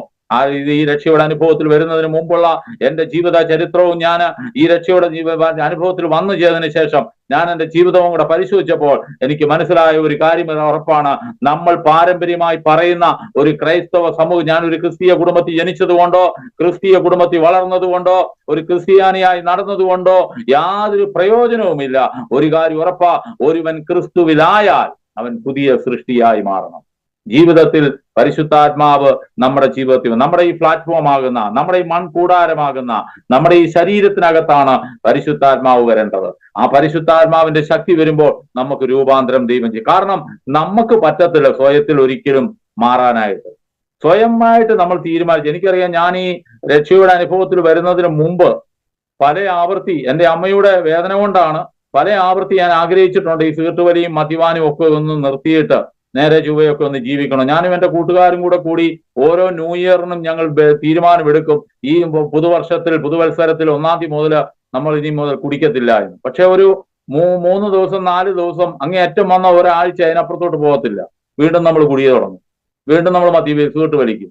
പക്ഷെ ഇത് ഇന്ന് 2000-ലാണ് ഈ സംഭവം എന്റെ ജീവിതത്തിലുണ്ടാകുന്ന. ഞാൻ രക്ഷയുടെ അനുഭവത്തിൽ വരുന്നത് ഇന്ന് 24 വർഷമായി. ഇതുവരെയായിട്ടും എന്നെ ആരും പിന്നെ അതിനെ പ്രേരിപ്പിച്ചിട്ടില്ല. അതിന്റെ കാരണം, ഒരുവൻ ക്രിസ്തുവിലായാൽ അവൻ പുതിയ സൃഷ്ടിയായി. അകത്ത് പരിശുദ്ധാത്മാവ് വരുമ്പോഴാ യഥാർത്ഥത്തിൽ ഒരു മനുഷ്യന്റെ ജീവിതം മാറി മറിയുന്നത്. അത് തന്നെയുമല്ല, ഞാൻ ആഗ്രഹിക്കാത്ത മേഖലകളിലൂടെ, ഞാൻ ചിന്തിക്കാത്ത വഴികളിലൂടെ എന്നെ ദൈവം നടത്തുവാൻ ഇടയായി തീർന്നു. ആ സർവശക്തനായ ദൈവമാണ് ഞങ്ങളെ നടത്തിക്കൊണ്ടിരിക്കുന്നത്. ഞാൻ സ്തോത്രം ദീർഘിപ്പിക്കുന്നില്ല. സ്തോത്രം. അങ്ങനെ ഞാൻ വിശ്വാസ ജീവിതത്തിലേക്ക് കടന്നു വന്നു. അങ്ങനെ ഞാൻ കർത്താവിനോട് ബന്ധപ്പെട്ട് ചേർന്ന് നിന്നു. ഇങ്ങനെ ജോലിയൊക്കെ ചെയ്ത് ഇങ്ങനെ മുമ്പോട്ട് പോകുമ്പോൾ എനിക്കൊരു കുടുംബ ജീവിതത്തിന് വേണ്ടി ആഗ്രഹിച്ചു. ഞാൻ ഉൾപ്പെട്ട് നിൽക്കുന്ന ആ സഭ എനിക്കൊരു കുടുംബ ജീവിതത്തിന് വേണ്ടി ആഗ്രഹിച്ചിരുന്നു. എല്ലാവരും പല കുടുംബ ആലോചന, പല കല്യാണങ്ങളും ഒക്കെ ആലോചിച്ചുകൊണ്ട് വന്നു. പക്ഷെ പല കല്യാണങ്ങളും ഞാൻ ഓർക്കുന്നുണ്ട്, ഞാൻ രക്ഷിക്കപ്പെടുന്നതിന് മുമ്പ് എന്റെ കുടുംബത്തിൽ തന്നെ ഒരാൾ പറഞ്ഞിട്ടുണ്ട്, ഇവനിനി ആര് പെണ്ണു കൊടുക്കും. കാരണം ഇങ്ങനെ കള്ളു കുടിച്ച് നടക്കുന്ന ഒരുത്തൻ ഒരിക്കലും എന്റെ കുടുംബത്തിന്റെ പശ്ചാത്തലം വെച്ച് നോക്കിക്കഴിഞ്ഞാൽ ഒരിക്കലും ഒരു കല്യാണം ഒന്നും കിട്ടാനുള്ള സാധ്യത യാതൊരു വിധത്തിലും പറ്റത്തില്ല. അങ്ങനത്തെ ഒരു സാഹചര്യത്തിലായിരുന്നു. പക്ഷെ ഒരു കാര്യം ഉറപ്പാ, എനിക്ക് ഒരു കാര്യം മനസ്സിലായി. ഞാൻ ഈ രക്ഷയുടെ അനുഭവത്തിൽ വന്നു കഴിഞ്ഞ് എന്റെ സഭക്കാരൊക്കെ എനിക്കൊരു വിവാഹത്തിന് വേണ്ടി ആഗ്രഹിച്ചിരുന്നു. എല്ലാവരും പല കല്യാണങ്ങളും ഒക്കെ ആലോചിച്ചു വന്നു. പക്ഷെ ഒരു കാര്യം ഞാൻ ദൈവത്തോട് പറഞ്ഞു, ഞാൻ ഈ ലോകത്തൊരു ദൈവമുണ്ടോ എന്ന് ചോദിച്ച ആ സ്ഥലത്ത് വന്നുകൊണ്ട് തന്നെ ഒരു ചോദ്യോടെ ചോദിച്ച് ഞാൻ ഇങ്ങനെ പറഞ്ഞു, ദൈവമേ, നീ എവിടാണോ എനിക്കൊരു പെണ്ണിനെ ഒരുക്കി വെച്ചിരിക്കുന്നത്, ആ പെണ്ണിനെ എനിക്ക് നീ തരണം. അങ്ങനെ ദൈവത്തോട് ചോദിച്ചു. എനിക്കിപ്പോൾ എന്റെ ഭാര്യ, ഒരു മകനുണ്ട്. സ്തോത്രം. ഭാര്യ ഒരു ബൈബിൾ കോളേജിലൊക്കെ പഠിച്ച പെണ്ണായിരുന്നു.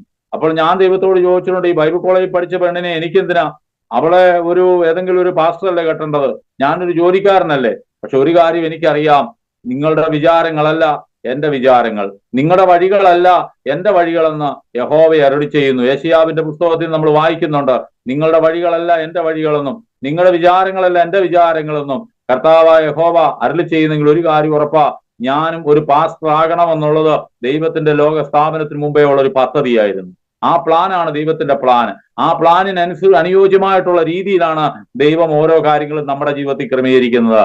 എന്നെ കേൾക്കുന്ന ഇന്ന് ശ്രമിക്കുന്ന എല്ലാവരോടും എനിക്ക് പറയാനുള്ള ഒരു കാര്യം ഇതേ ഉള്ളൂ, നമ്മളുടെ പ്ലാനോ പദ്ധതിയോ പ്രകാരമല്ല ദൈവം ചെയ്യുന്നത്. പലപ്പോഴും നമ്മൾ ചോദിക്കും, ദൈവമേ, ഞാൻ ആഗ്രഹിക്കുന്ന കാര്യങ്ങൾ എന്തുകൊണ്ടാ നീ എനിക്ക് ചെയ്തു തരാത്തത്, എന്റെ ഇഷ്ടപ്രകാരം എന്നാ ചെയ്യാത്തത്? ഒരിക്കലും അത് ദൈവത്തോട് അങ്ങനെ പരിഭവം പറയരുത്. കാരണം ദൈവത്തിനെല്ലാം മുന്നമേ ഒരു പ്ലാനും പദ്ധതിയും ഉണ്ട്. ദൈവത്തിന്റെ പ്ലാൻ അനുസരിച്ച് നമ്മൾ ജീവിക്കാൻ വേണ്ടി നമ്മളെ വിളിച്ചിരിക്കുന്നത്. അതുകൊണ്ടല്ലേ പറഞ്ഞേ, ഇനി നിങ്ങൾ താന്താങ്ങൾക്കുള്ളവരല്ല എന്ന് പൗലോസ് വ്യക്തമായി പറഞ്ഞതിന്റെ കാരണം അതാ. കാരണം നമ്മളെ വിലക്ക് മേടിച്ചിരിക്കുക, നമ്മൾ ക്രിസ്തുവിൻ്റെതാ. ക്രിസ്തുവാ ഇനി നമ്മുടെ ഭാവി നിയന്ത്രിക്കുന്നത്. ക്രിസ്തുവാ നമ്മളെ നിയന്ത്രിച്ച് മുമ്പോട്ട് കൊണ്ടുപോകുന്നത്. നമ്മൾ എങ്ങോട്ട് പോകണം, എന്ത് ചെയ്യണം, ആരാകണം, എവിടെ നിൽക്കണം എന്നെല്ലാം തീരുമാനിക്കുന്നത് ക്രിസ്തുവാ. നമ്മുടെ സ്വന്തം ഇഷ്ടത്തിൽ പോകാൻ പറ്റത്തില്ല. അങ്ങനെ പലപ്പോഴും എനിക്കറിയാം, നമ്മൾ ഈ മാർഗത്തിൽ വന്നിട്ടും സ്വന്തം നിഗമനത്തിൽ പോയവരെല്ലാം പരാജയപ്പെട്ടു പോയി. അവരെ കാണുമ്പോഴാണ് നമ്മൾ പറയുന്നത്, ക്രിസ്തീയ ജീവിതം തുടങ്ങിയിട്ട് അവർ പരാജയപ്പെട്ടു പോയല്ലോ, ഇതൊന്നും ശരിയല്ലല്ലോ എന്ന് പറയുന്നത്. ഞാനൊരു കാര്യം പറയാം, ഇതുപോലെ സുഖകരമായി പോകാമെന്നൊരു മാർഗം വേറെയില്ല. കാരണം നമ്മൾ ടെൻഷൻ അടിക്കേണ്ട ആവശ്യമേ വരുന്നില്ല. നമ്മളെ വിളിച്ചത് മിസ്രൈമിന്റെ അടിമത്തത്തിൽ നിന്ന് പുറത്തു കൊണ്ടുവന്നത് ഇസ്രായേലിന്റെ പരിശുദ്ധനായ ദൈവമാണെങ്കിൽ മുമ്പിൽ ചെങ്കടൽ വരികയില്ലെന്നല്ല, എരീഹോ കോട്ട വരികയില്ലെന്നല്ല, മാറയുടെ അനുഭവം വരികയില്ലെന്നല്ല, യോർദാൻ കലങ്ങി മറിയത്തില്ലെന്നല്ല, ഇതെല്ലാം സംഭവിക്കുമെങ്കിലും ഇതിനകത്തൂടെ നടത്തുവാൻ ശക്തനായ ഒരു ദൈവമാണ് നമ്മളെ വിളിച്ചിരിക്കുന്നുള്ള കാര്യം. പക്ഷെ ഒരു കാര്യം, അവൻ പറയുന്നത് അനുസരിച്ച് നമ്മൾ പോകണം. അവനായിരിക്കണം നമുക്ക് മുമ്പേ പോകേണ്ടത്. നമ്മൾ മുമ്പേ പോകാൻ പോയി കഴിഞ്ഞാൽ പരാജയപ്പെട്ടു പോകും. നമുക്ക് മുമ്പായി അവൻ കടന്നു പോകണം. അവനാ മുമ്പേ പോയിട്ട് ദുർഘടങ്ങളെ നിരപ്പാക്കുന്നത്. താമരകഥകളെ അവനാ തകർക്കുന്നത്, ഇരുമ്പോടാമ്പലുകളെ അവനാ മുറിക്കുന്നത്, നമുക്ക് പാത ഒരുക്കി തരുന്നത് അവനാ. അങ്ങനെയാണെങ്കിൽ അതുകൊണ്ടാണ് യേശു പറഞ്ഞു, ഞാൻ തന്നെ വഴിയും സത്യവും ജീവനുമാകുന്നു. യേശുവാണ് വഴി. യേശുവിനെ പുറകെ നമ്മൾ പോയാൽ മാത്രം മതി. പരിശുദ്ധാത്മാവിന് വിധേയപ്പെട്ടു പോയാൽ മാത്രം മതി.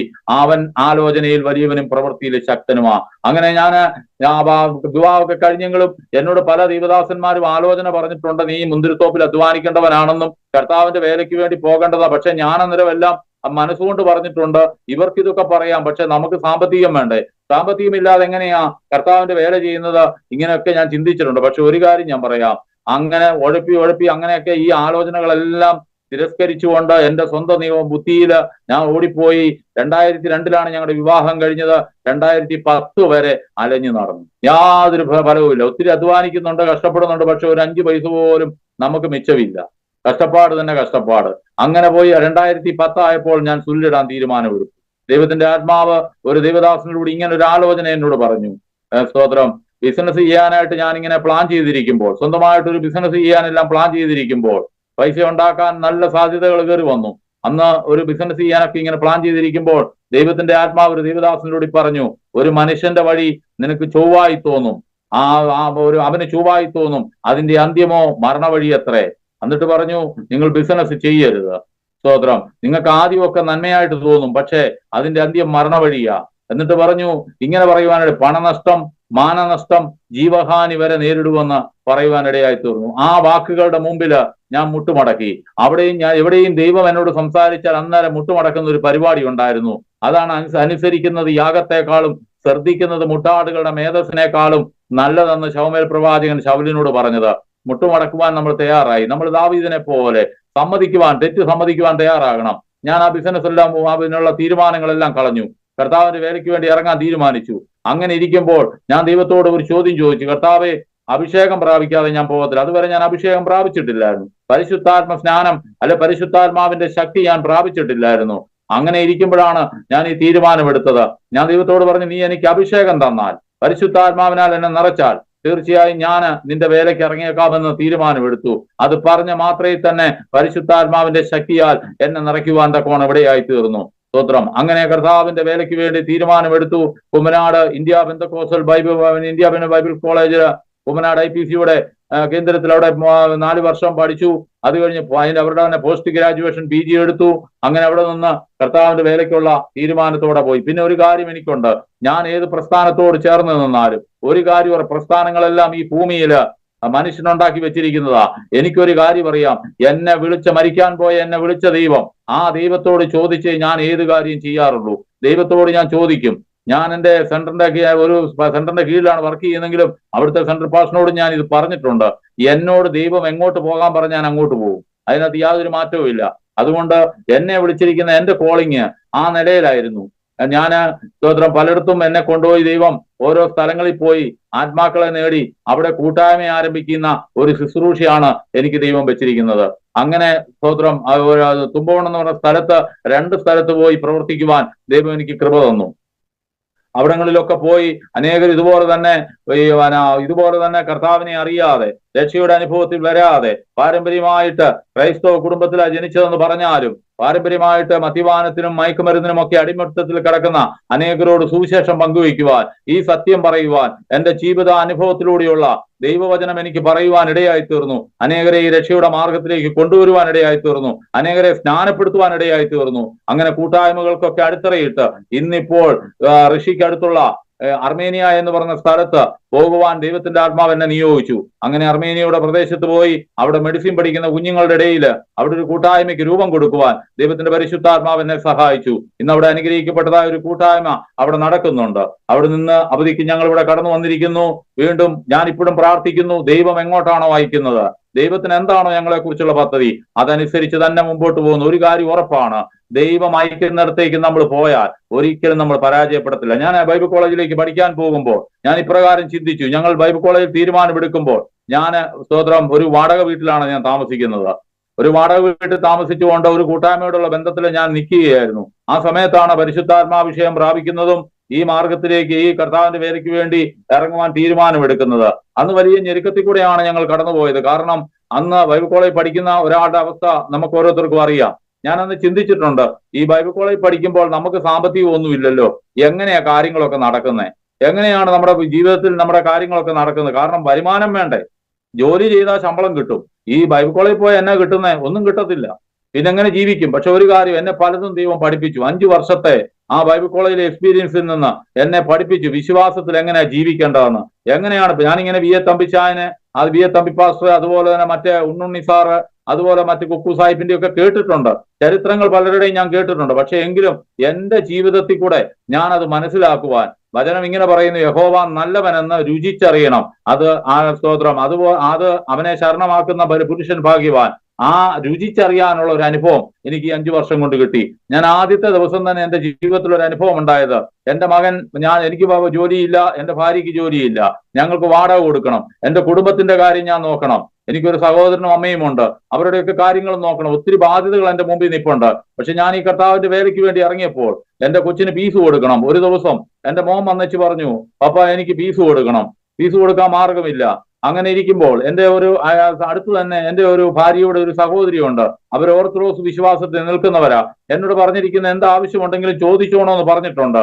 പക്ഷേ അവരുടെ ഭർത്താവ് ഗൾഫിലാണ്. അദ്ദേഹം എന്നോട് പറഞ്ഞിട്ടുണ്ട്, എന്താ ആവശ്യമുണ്ടെങ്കിലും ചോദിക്കണോ എന്ന് പറഞ്ഞിട്ടുണ്ട്.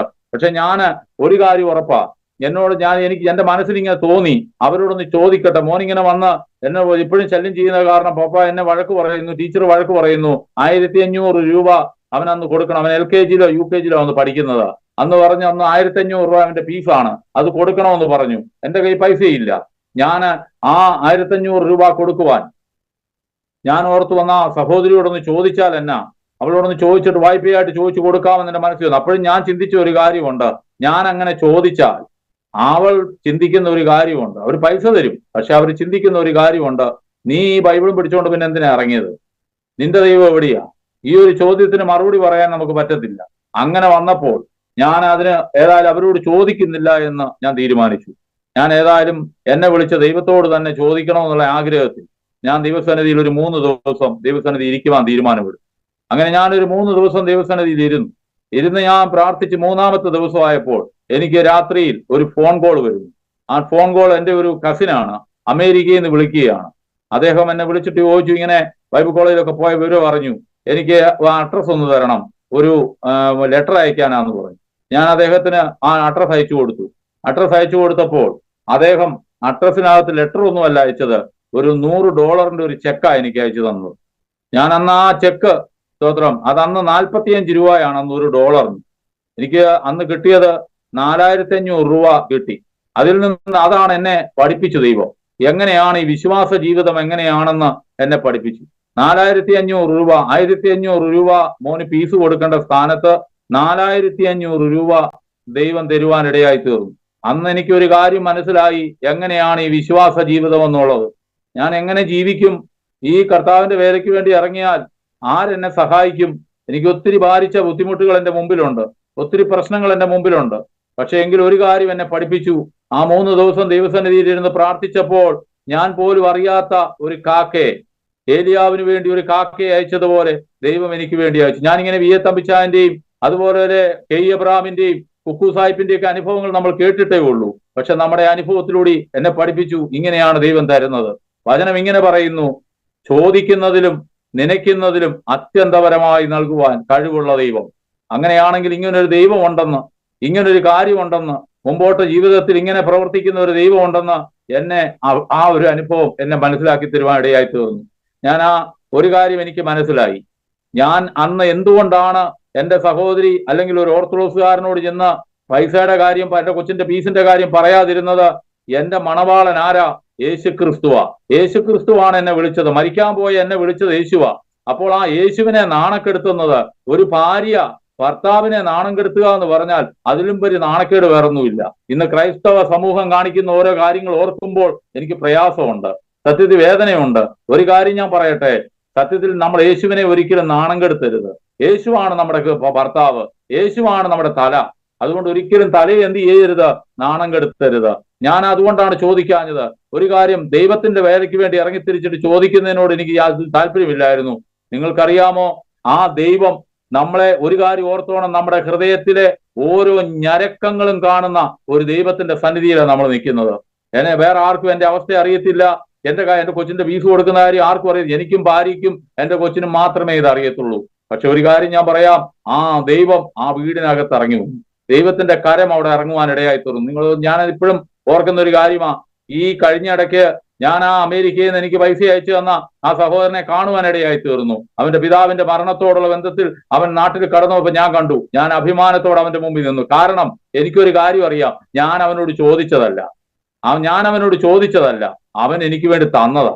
സ്തോത്രം. അങ്ങനെയാണെങ്കിൽ ഒരു കാര്യം എനിക്ക് ഉറപ്പാ, ഞാൻ ചോദിച്ചിരുന്നെങ്കിൽ ഞാൻ അവന്റെ മുമ്പിൽ തല കുനിച്ച് നിൽക്കേണ്ടി വന്നേനെ. ഞാൻ ചോദിക്കാതെ തന്നെ എന്റെ ദൈവം അവനോട് കൊടുക്കാൻ പറഞ്ഞപ്പോ സ്വർഗം അവിടെ ഇടപെട്ടു. അങ്ങനെയാണെങ്കിൽ ഇന്ന് എന്നെ കേൾക്കുന്ന ആരെങ്കിലും ഭാരത്തോടെ പ്രയാസത്തോടെ ആണെങ്കിൽ നീ ഈ കറുത്ത പുസ്തകവും എടുത്തുകൊണ്ട് ഈ കർത്താവിന്റെ പുറകെ ഇറങ്ങി തിരിച്ചെങ്കിൽ നിന്റെ ഏത് ആവശ്യത്തിന്റെ മേലും നീ പോലും അറിയാതെ പ്രവർത്തിക്കുന്ന ഒരു ദൈവമുണ്ടെന്നുള്ള കാര്യം നീ മറന്നു പോകരുത്. ചെങ്കടലിന്റെ മുമ്പിൽ വന്നിട്ട് ഞങ്ങളെ കൊല്ലാനാണോ മോശയെ ഇവിടെ കൊണ്ടുവന്നെന്ന് മോശയാകുന്ന ലീഡറോട് ചോദിച്ചതാണ് ഇസ്രായേൽ മക്കൾ. ഒരു കാര്യം ഞാൻ പറയാം, ചെങ്കടലിനകത്ത് നീ കാണാത്ത ഒരു വഴി കണ്ടവനാ ദൈവം. ഫറവോന് പോലും കാണാൻ പറ്റാത്ത ഒരു വഴിയാ ദൈവം ചെങ്കടലിനകത്ത് കണ്ടിരിക്കുന്നത്. നീ നോക്കുമ്പോൾ മുമ്പിൽ വലിയ ചെങ്കടല, വലിയൊരു കടല, നമ്മുടെ അറേബ്യൻ കടൽ പോലെ വലിയ കടല, ബംഗാൾ കടൽ പോലെ ഒരു കടലിന്റെ മുമ്പിലാണ് നീ വന്ന് നിൽക്കുന്നത്. അവനപ്പുറത്തോട്ടൊരു വഴിയില്ല. ഇപ്പുറത്തും ഒരു വലിയ മലയാ, അപ്പുറത്തും മലയാ, പുറകിൽ ഫറവോൻ സൈന്യം ഭയങ്കരമായിട്ട് വരികയാ. പക്ഷെ ഒരു കാര്യം ഞാൻ പറയാം, നീ മോശയോട് ചോദിക്കുന്നതിലൂടെ ചോദിക്കും, ഞങ്ങളെ കൊല്ലാനാണോ ഇവിടെ കൊണ്ടുവന്നേ? പക്ഷെ ഒരു കാര്യം ഞാൻ പറയാം, നിന്നെ കൊല്ലാനല്ല കൊണ്ടുവന്നത്, നിന്നെ ജീവിപ്പിക്കാനാ കൊണ്ടുവന്നത്.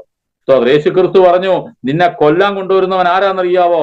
സാത്താൻ വരുന്നത് അറപ്പാനും മുടിപ്പാനും കൊല്ലാനുമാണെങ്കിൽ യേശു പറഞ്ഞു, ഞാൻ വരുന്നത് നിങ്ങൾക്ക് ജീവൻ ഉണ്ടാകാനാ, അത് സമൃദ്ധിയായിട്ടുണ്ടാകാനാ. അങ്ങനെയാണെങ്കിൽ ജീവിപ്പിക്കാനാണ് കർത്താവ് വന്നത്, കർത്താവ് കൊല്ലാനല്ല. ചെങ്കടൽ നിന്റെ മുമ്പിൽ വരും, കാരാഗ്രഹം നിന്റെ മുമ്പിൽ വരും, മാറയുടെ അനുഭവം നിന്റെ മുമ്പിൽ വരും, എരിഹോ കോട്ട നിന്റെ മുമ്പിൽ വരും. പക്ഷേ അതിനകത്തൂടെ കടത്തിവിടാൻ കഴിവുള്ളവൻ നമ്മുടെ കൂടെ ഉണ്ടെന്നുള്ള കാര്യം നീ മറന്നു പോകരുത്. അവനാ നിന്നെ വിളിച്ചവൻ വിശ്വസ്തനായ ദൈവമാ. അതുകൊണ്ടാ പൗലോസിന്റെ ഭാഷയെ പറഞ്ഞ് ഇങ്ങനെ പറയുന്നു, കൊരിന്ത്യ സഭയോട് പറയുന്നത്, പൗലോസ് പറയുന്നു, നിങ്ങളെ ക്രിസ്തുവിന്റെ കൂട്ടായ്മയിലേക്ക് വിളിച്ച പിതാവായ ദൈവം വിശ്വസ്തൻ.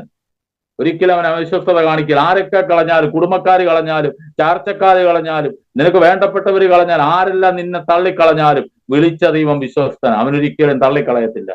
അവനറിയാം അവന്റെ വഴി എങ്ങനെയാണെന്ന്. അതുപോലെ തന്നെ ഒരിക്കൽ ഞാൻ കുമ്പനാട്ടിൽ നിന്ന്, തുമ്പോണിൽ നിന്ന് കുമ്പനാട് വരെ പോകണമെങ്കിൽ എനിക്ക് ഏകദേശം, ഞാൻ താമസിക്കുന്ന തുമ്പോണിലാണ്, ഇവിടെ പ്രവർത്തനമൊക്കെ നടക്കുന്നുണ്ട്, ബൈബിൾ കോളേജ് പഠിക്കുന്നുണ്ട്. കുമ്പനാട്ട് പോകണമെന്നുണ്ടെങ്കിൽ ഏകദേശം ഒരു 50 രൂപയുടെ പെട്രോൾ വേണം. അന്ന് 45 രൂപയാണ് 1 ലിറ്റർ പെട്രോളിന്. 50 രൂപയുടെ പെട്രോൾ വേണം. ഒരിക്കൽ ഞാൻ ബൈബിൾ കോളേജിലോട്ട് പോകാൻ വരുമ്പോൾ എന്റെ ഭാര്യ പറഞ്ഞു, പഞ്ചസാര തീർന്നു എന്ന് പറഞ്ഞു. അപ്പോൾ അങ്ങനെ പറയുന്ന സമയത്ത് ഞാൻ നോക്കുമ്പോൾ എൻ്റെ ആകെ കൂടി 50 രൂപയുണ്ട്. അപ്പൊ എനിക്ക് കുമ്പനാട് വരെ പോയിട്ട് തിരിച്ചു വരണം. പെട്രോൾ അടിക്കാനുള്ള പൈസയേ ഉള്ളൂ ബൈക്കിന്. ഞാൻ പറഞ്ഞു, ഞാനൊരു കാര്യം പറഞ്ഞു, ദൈവം കരുതുമെന്ന് പറഞ്ഞു. അത് പറഞ്ഞിട്ട് ഞാൻ അവിടെ നിന്ന് ഇറങ്ങി ബൈബിൾ കോളേജിൽ പോയി പഠിത്തവും കഴിഞ്ഞ് തിരിച്ച് വീട്ടിൽ ചെല്ലുമ്പോൾ എന്നോട് എന്റെ ഭാര്യ പറഞ്ഞു, ഒരു സന്തോഷ വാർത്തയുണ്ട്, ഒരു ഗുഡ് ന്യൂസ് ഉണ്ടെന്ന് പറഞ്ഞു. ഞാൻ ചോദിച്ചു, എന്നാ സംഭവം? അപ്പൊ പറഞ്ഞു, എന്റെ മോനെ കൊണ്ട് സ്കൂളിലോട്ട് പോകുന്ന വഴിക്ക് അവിടെ ഒരു IPCയിൽ പോകുന്ന ഒരു മാമയുടെ വീടിന്റെ മുമ്പിലൂടെയാണ് മോനെ സ്കൂളിലോട്ട് കൊണ്ടുവിടുന്നത്. അവര് വലിയ കോടീശ്വരന്മാരാണ്, അവര് സൗദിയിൽ വലിയ ബിസിനസ്സുകാരൊക്കെയാണ്. ആ അമ്മാമ എന്റെ ഭാര്യയെ വിളിച്ചു, അവളോട് ഒത്തിരി നാളായല്ലോ കണ്ടിട്ട്, ഇങ്ങ് വന്നേ എന്ന് വിളിച്ചിട്ട് ഇപ്പൊ എന്റെ കാര്യങ്ങളൊക്കെ ചോദിച്ചു. ഞാൻ ബൈബിൾ കോളേജ് പഠിക്കുക എന്നൊക്കെ പറഞ്ഞു. പറഞ്ഞ് നിങ്ങൾക്കൊരു ദശാംശം ഞാൻ ഇവിടെ എടുത്തു വെച്ചിട്ടുണ്ടായിരുന്നു, ഞാനത് തരാനായിട്ട് നിങ്ങൾ അന്വേഷിച്ചിരിക്കുകയായിരുന്നു എന്ന് പറഞ്ഞു. അന്ന് 1500 രൂപ കൊടുത്തു. ഞാൻ ചിന്തിക്കുന്ന ഒരു കാര്യമാ, 1 കിലോ പഞ്ചസാരയ്ക്ക് എത്ര രൂപ വേണം? ഞാനിതൊക്കെ എന്തിനാ ഇത് പറയുന്നതെന്ന് ചോദിച്ചാൽ, ഈ നമ്മുടെ അടുക്കളയിലെ കലവറ പോലും കാണുന്ന ഒരു സ്വർഗമുണ്ട്. നിന്റെ ശൂന്യത മുഴുവൻ അറിയുന്ന ഒരു ദൈവമാണ് നമ്മളെ വിളിച്ചിരിക്കുന്നത്. ഞാൻ ഇത് പറയാൻ കാരണം, എന്റെ ചരിത്രങ്ങൾ കുറച്ച് പറയാൻ, അതിലൊക്കെ ഉപരിയായി ഞാൻ പറയാനുള്ള കാരണം എന്താന്ന് ചോദിച്ചാൽ, എന്നെ എനിക്കറിയാം, എന്നെ ശ്രമിക്കുന്ന ഓരോരുത്തരോടും ഒരു കാര്യം എനിക്ക് പറയാനുള്ളൂ. എന്തിനാണ് ഈ അനുഭവം പറഞ്ഞെന്ന് ചോദിച്ചു കഴിഞ്ഞാൽ, ഞാൻ ചോദിച്ച ഒരു ചോദ്യമുണ്ട്. എന്റെ മനസ്സിലെ ഒരു ചിന്തയുണ്ടായിരുന്നു, ഒറ്റ ചിന്തയായിരുന്നു, ഈ ബൈബിൾ കോളേജിലൊക്കെ പഠിക്കാൻ പോയാൽ എങ്ങനെയാ ജീവിക്കുന്നത്?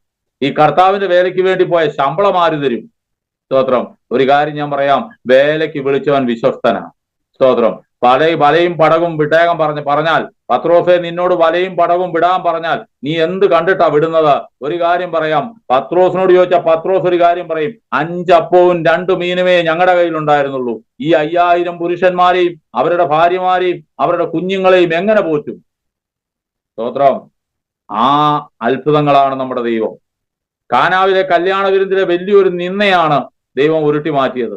വലിയൊരു നിന്നയാണ്. നമുക്കറിയാം, ഒരു കല്യാണത്തിന് ഫുഡില്ലെന്ന് പറഞ്ഞാൽ എന്തോ ഒരു നാണക്കേടാ. നമ്മുടെ നാട്ടിലൊക്കെ ഒരു കല്യാണം നടത്തിയാൽ ഫുഡില്ലെന്ന് പറഞ്ഞാൽ, അതുപോലെയാണ് പാലസ്തീനിൽക്കാർക്ക് വീഞ്ഞില്ല എന്ന് പറയുന്നത്. അവരുടെ വീഞ്ഞ് തീർന്നുപോയി. പക്ഷേ യേശു ക്രിസ്തു അവിടെ വന്നതുകൊണ്ട് അവരുടെ ആ നിന്നെ ഉരുട്ടി മാറ്റുവാൻ ഇടയായി തീർന്നു. അവർക്ക് ആ വീടിന്റെ ഗൃഹനാഥന്, യേശുവിനെ വിളിച്ച ആ ഗൃഹനാഥന് ഒരിക്കലും ആരുടെയും മുമ്പിൽ തല കുനിക്കേണ്ടി വന്നില്ല. തല നിവർന്നു നിന്നു യേശു വന്നതുകൊണ്ട്.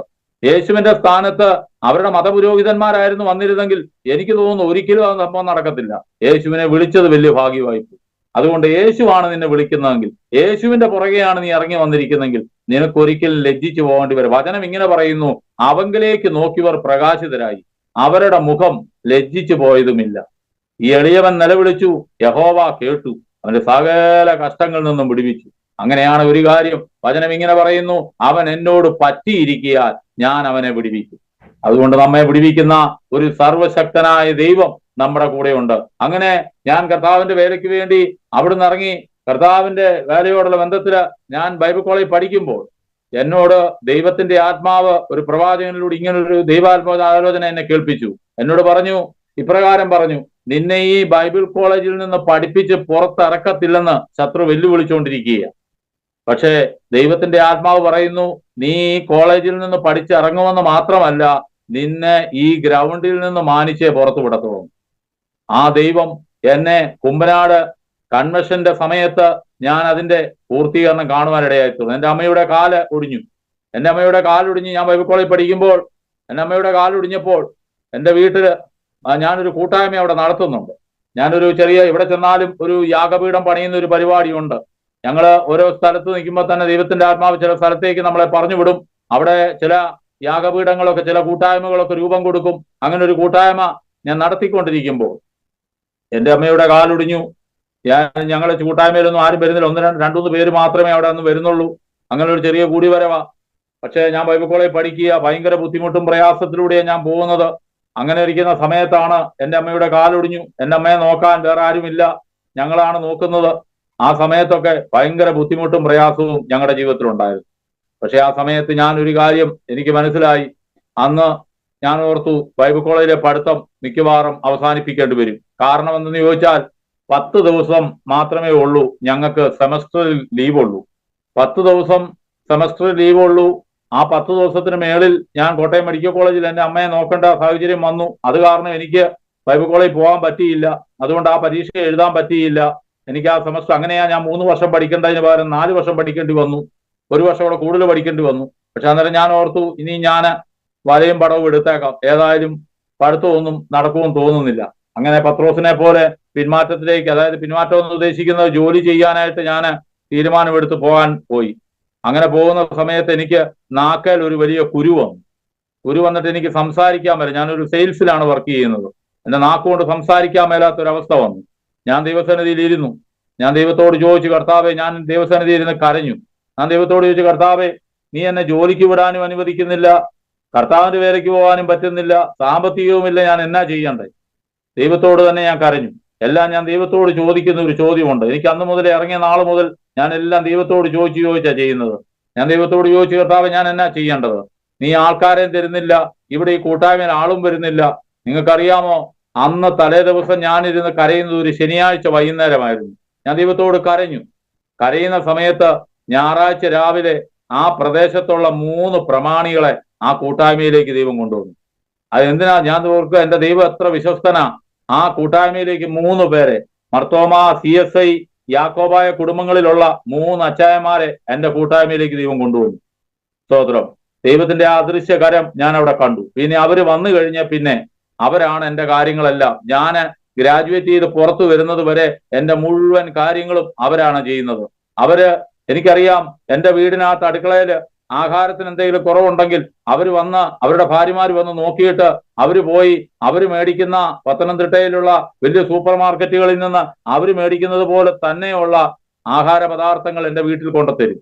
അതുപോലെ ഇഷ്ടം പോലെ മീനും അതുപോലെ ഇറച്ചിയും മറ്റു കാര്യങ്ങളും ഒക്കെ എന്റെ വീട്ടിൽ എന്തൊക്കെ ആവശ്യമുണ്ടോ, വസ്ത്രങ്ങൾ ഉൾപ്പെടെ എല്ലാം അവരാണ് ചെയ്യുന്നത്. ഞാനിതിൽ നിന്ന് ഒരു കാര്യം മനസ്സിലാക്കി, നമ്മുടെ ദൈവം എത്ര വിശ്വസ്തനാണ്. ഒരിക്കൽ എനിക്കറിയാം, എന്റെ ബൈക്ക് ഞാൻ ബൈക്ക് ഓടിച്ചുകൊണ്ട് പോകുമ്പോൾ എന്റെ ബൈക്ക് ഈ പട്ടി തൊടല് ഊരിയിട്ട് എങ്ങനെയാ പോകുന്നത് അതുപോലെ പോകുന്നത്. ചെയിനും സോക്കറ്റും എല്ലാം കംപ്ലൈന്റ് ആയി, ടയർ രണ്ടും മൊട്ട ടയറാ, മാറിയിടാൻ എനിക്ക് മാർഗമില്ല. അങ്ങനത്തെ അവസ്ഥയെ കൂടെ ഞാൻ കടന്നു പോകുമ്പോൾ ഞാൻ ആ ബൈക്ക് ഓടിച്ചുകൊണ്ട് ഒരിക്കൽ ഒരു സഹോദരൻ ഇങ്ങോട്ട് വന്നേച്ച് എന്നോട് പറഞ്ഞു, ആ ബൈക്ക് ഇങ്ങോട്ടും തരണം. അദ്ദേഹം തന്നെ കൊണ്ടുപോയി എല്ലാം മെയിൻ്റെനൻസും ചെയ്ത് ഞാൻ ഇപ്പോഴും ഓർക്കുന്നു, ഞാൻ ഇതന്നെ ഗൾഫിലാണോ എന്ന് ഞാൻ ചിന്തിച്ചു പോയിട്ടുണ്ട്. എന്റെ ടാങ്ക് ഫുള്ള് അത് നിറച്ചിട്ട് കുത്തി നിറയ്ക്കുക, അങ്ങനെ പെട്രോൾ അടിച്ച് നിറച്ചു തന്നു. ഞാൻ അതിൽ നിന്നൊക്കെ ഒരു കാര്യം മനസ്സിലാക്കി, നമ്മുടെ ദൈവം എത്ര വിശ്വസ്തനാണ്. ഈ ഒരു ദൈവത്തോട് നമുക്ക് ചോദിച്ചാൽ ദൈവം തരത്തില്ലേ? അതാ പറയുന്നത്, ചോദിക്കുന്നതിലും നനയ്ക്കുന്നതിലും. സ്തോത്രം. ഈ ദൈവത്തെ നമ്മൾ രുചിച്ചറിയണം. ഈ ദൈവമാണ് നമ്മളെ വിളിച്ചിരിക്കുന്നത്. ഞാൻ അങ്ങനെ അവിടെ നിന്ന് ബൈബിൾ കോളേജിൽ ഞാൻ ഇങ്ങനെ പോകുന്ന സമയത്ത് എന്നോട് ദൈവത്തിന്റെ ആത്മാവ് പറഞ്ഞു, നിന്നെ പഠിച്ചിറക്കാതിരിക്കാൻ വേണ്ടി ശത്രു വെല്ലുവിളിച്ചുകൊണ്ടിരിക്കുക. പക്ഷെ ദൈവത്തിന്റെ ആത്മാവ് പറയുന്നു, നിന്നെ ഈ ഗ്രൗണ്ടിൽ നിന്ന് മാനിച്ചേ പുറത്തു വിടത്തുള്ളൂ. ഞാൻ അങ്ങനെ ബൈബിൾ കോളേജിൽ ഒത്തിരി കഷ്ടതകളോട് പോയി. റെയിൻകോട്ടൊക്കെ കീറി പറഞ്ഞ റെയിൻകോട്ടും ഒക്കെ ആയിരുന്നു. അതിൽ വിടാത്ത പോലെ ഭയങ്കര കർക്കിടക മാസത്തിലെ ഭയങ്കര മഴയത്തൊക്കെ നനഞ്ഞു കുളിച്ചൊക്കെ ഞാൻ ബൈബിൾ കോളേജിൽ പോയിട്ടുണ്ട്. അങ്ങനെ ഒത്തിരി കഷ്ടം ഞാൻ സഹിച്ചിട്ടുണ്ട്. പക്ഷെ ഒരു കാര്യം എനിക്കറിയാം, ഞാൻ ഈ ബൈബിൾ കോളേജിൽ പഠിച്ച് പൂർത്തീകരണം സമയിക്കുന്ന സമയത്ത് PG കോഴ്സ് പഠിച്ച് PGക്ക് പരീക്ഷ ഒക്കെ കഴിഞ്ഞപ്പോൾ എന്നേക്കാൾ മിടുക്കന്മാരായ 2 പേരാണ് ഗ്രാജുവേഷന് മെസ്സേജ് പറയാനായിട്ട് അവര് കുമ്പനാട്ട് നിന്ന് IPCയിൽ നിന്ന് തെരഞ്ഞെടുത്തിരിക്കുന്നത്. ഗ്രാജുവേഷൻ PG കോഴ്സ് പഠിക്കുന്നവര് ഗ്രാജുവേറ്റ് നടക്കുന്ന കുമ്പനാട് കൺവെൻഷൻ 2ാമത്തെ ദിവസമാണ്. അന്ന് ഗ്രാജുവേഷൻ മെസ്സേജ് ലോകം മുഴുവൻ കാണുന്നതാണ്. അന്ന് അവരവിടെ മെസ്സേജ് പറയാനായിട്ട് ഈ സെലക്ട് ചെയ്ത 2 പേര് അവരെ കൊണ്ട് പ്രസംഗിപ്പിക്കാനായിട്ടെല്ലാം തീരുമാനമെടുക്കുമ്പോൾ എന്റെ കൂടെ ഗ്രാജുവേറ്റ് ചെയ്യേണ്ട പിള്ളേരവിടെ പ്രശ്നം ഉണ്ടാക്കി. അവസാനം അവര് പറഞ്ഞു, ഇവര് പ്രസംഗിക്കുകയാണെങ്കിൽ ഞങ്ങൾ ഗ്രാജുവേഷൻ മുടക്കുമെന്ന് പറഞ്ഞു. അങ്ങനെ അവരവിടെ കിടന്ന് പ്രശ്നം ഉണ്ടാക്കിയതിന്റെ പേരില് കൗൺസിലുകാർ ചോദിച്ചു, ആരെ കൊണ്ടാണ് പ്രസംഗിപ്പിക്കേണ്ടത് എന്ന് ചോദിച്ചപ്പോൾ അവിടുത്തെ ഞങ്ങളുടെ സ്കൂളിൽ എന്റെ കൂടെ സഹപാഠികളിൽ ഭൂരിപക്ഷം ആൾക്കാരും പറഞ്ഞു, എന്റെ സജിത്ത് പുന്നൂസ് പറയണമെന്ന് പറഞ്ഞു. അങ്ങനെ എന്റെ പേര് സെലക്ട് ചെയ്ത് എന്നെ കൊണ്ട് പ്രസംഗിപ്പിച്ചു. എന്റെ പേര് അവിടുത്തെ കുമ്മനാട്ടെ നേതൃത്വം വിളിക്കുമ്പോൾ, ആ കൺവെൻഷൻ വേദിയിൽ വിളിച്ച് ആ സ്റ്റേജിൽ കയറി പ്രസംഗിക്കാനായിട്ട് എന്റെ പേര് വിളിക്കുമ്പോൾ ഞാൻ കരഞ്ഞുകൊണ്ടാ ആ സ്റ്റേജിലേക്ക് കയറുന്നത്. എന്തിനാണെന്ന് ചോദിച്ചാൽ, ഞാൻ ആ സ്റ്റേജിൽ കയറി പ്രസംഗിക്കുന്നതോ ലോകമെമ്പാടും ഉള്ള ജനങ്ങൾ കാണുന്നതോ ഇതൊന്നും അല്ല എന്റെ വിഷയം. എന്റെ വിഷയം ഒറ്റ കാര്യമേ ഉള്ളൂ. എന്നോട് ദൈവം പറഞ്ഞു. സ്തോത്രം. ദൈവത്തിന്റെ ആത്മാവ് എന്നോട് വർഷങ്ങൾക്ക് മുമ്പ് പറഞ്ഞു, നിന്നെ പഠിപ്പിച്ചിറക്കത്തില്ലെന്ന് ശത്രു വെല്ലുവിളിച്ചുകൊണ്ടിരിക്കുക. സ്തോത്രം. പക്ഷേ ദൈവം പറയുന്നു, നീ ആ ഗ്രൗണ്ടിൽ നിന്ന് മാനിക്കപ്പെട്ടവനായിട്ടേ പുറത്തു പോകത്തുള്ളൂ, ഞാൻ നിന്നെ പുറത്തിറക്കുള്ളൂ. അത്ര വിശ്വസ്തനാ നമ്മുടെ ദൈവം. നമ്മുടെ ദൈവം ഒരു കാര്യം പറഞ്ഞാൽ ലോകം പറയുന്നത് പോലെയല്ല. അവൻ എന്തെങ്കിലും പൊട്ടച്ചൊല്ലും കളിവാക്കും പറയുന്നവനല്ല. അവൻ പറഞ്ഞ ഉവ്വെന്ന് പറഞ്ഞ ഉവ്വെന്നേ ഉള്ളൂ. അബ്രഹാമിനോട് പറഞ്ഞു, 75ാമത്തെ വയസ്സിൽ പറഞ്ഞു, നിനക്ക് ഞാൻ ഒരു സന്തതിയെ തരും.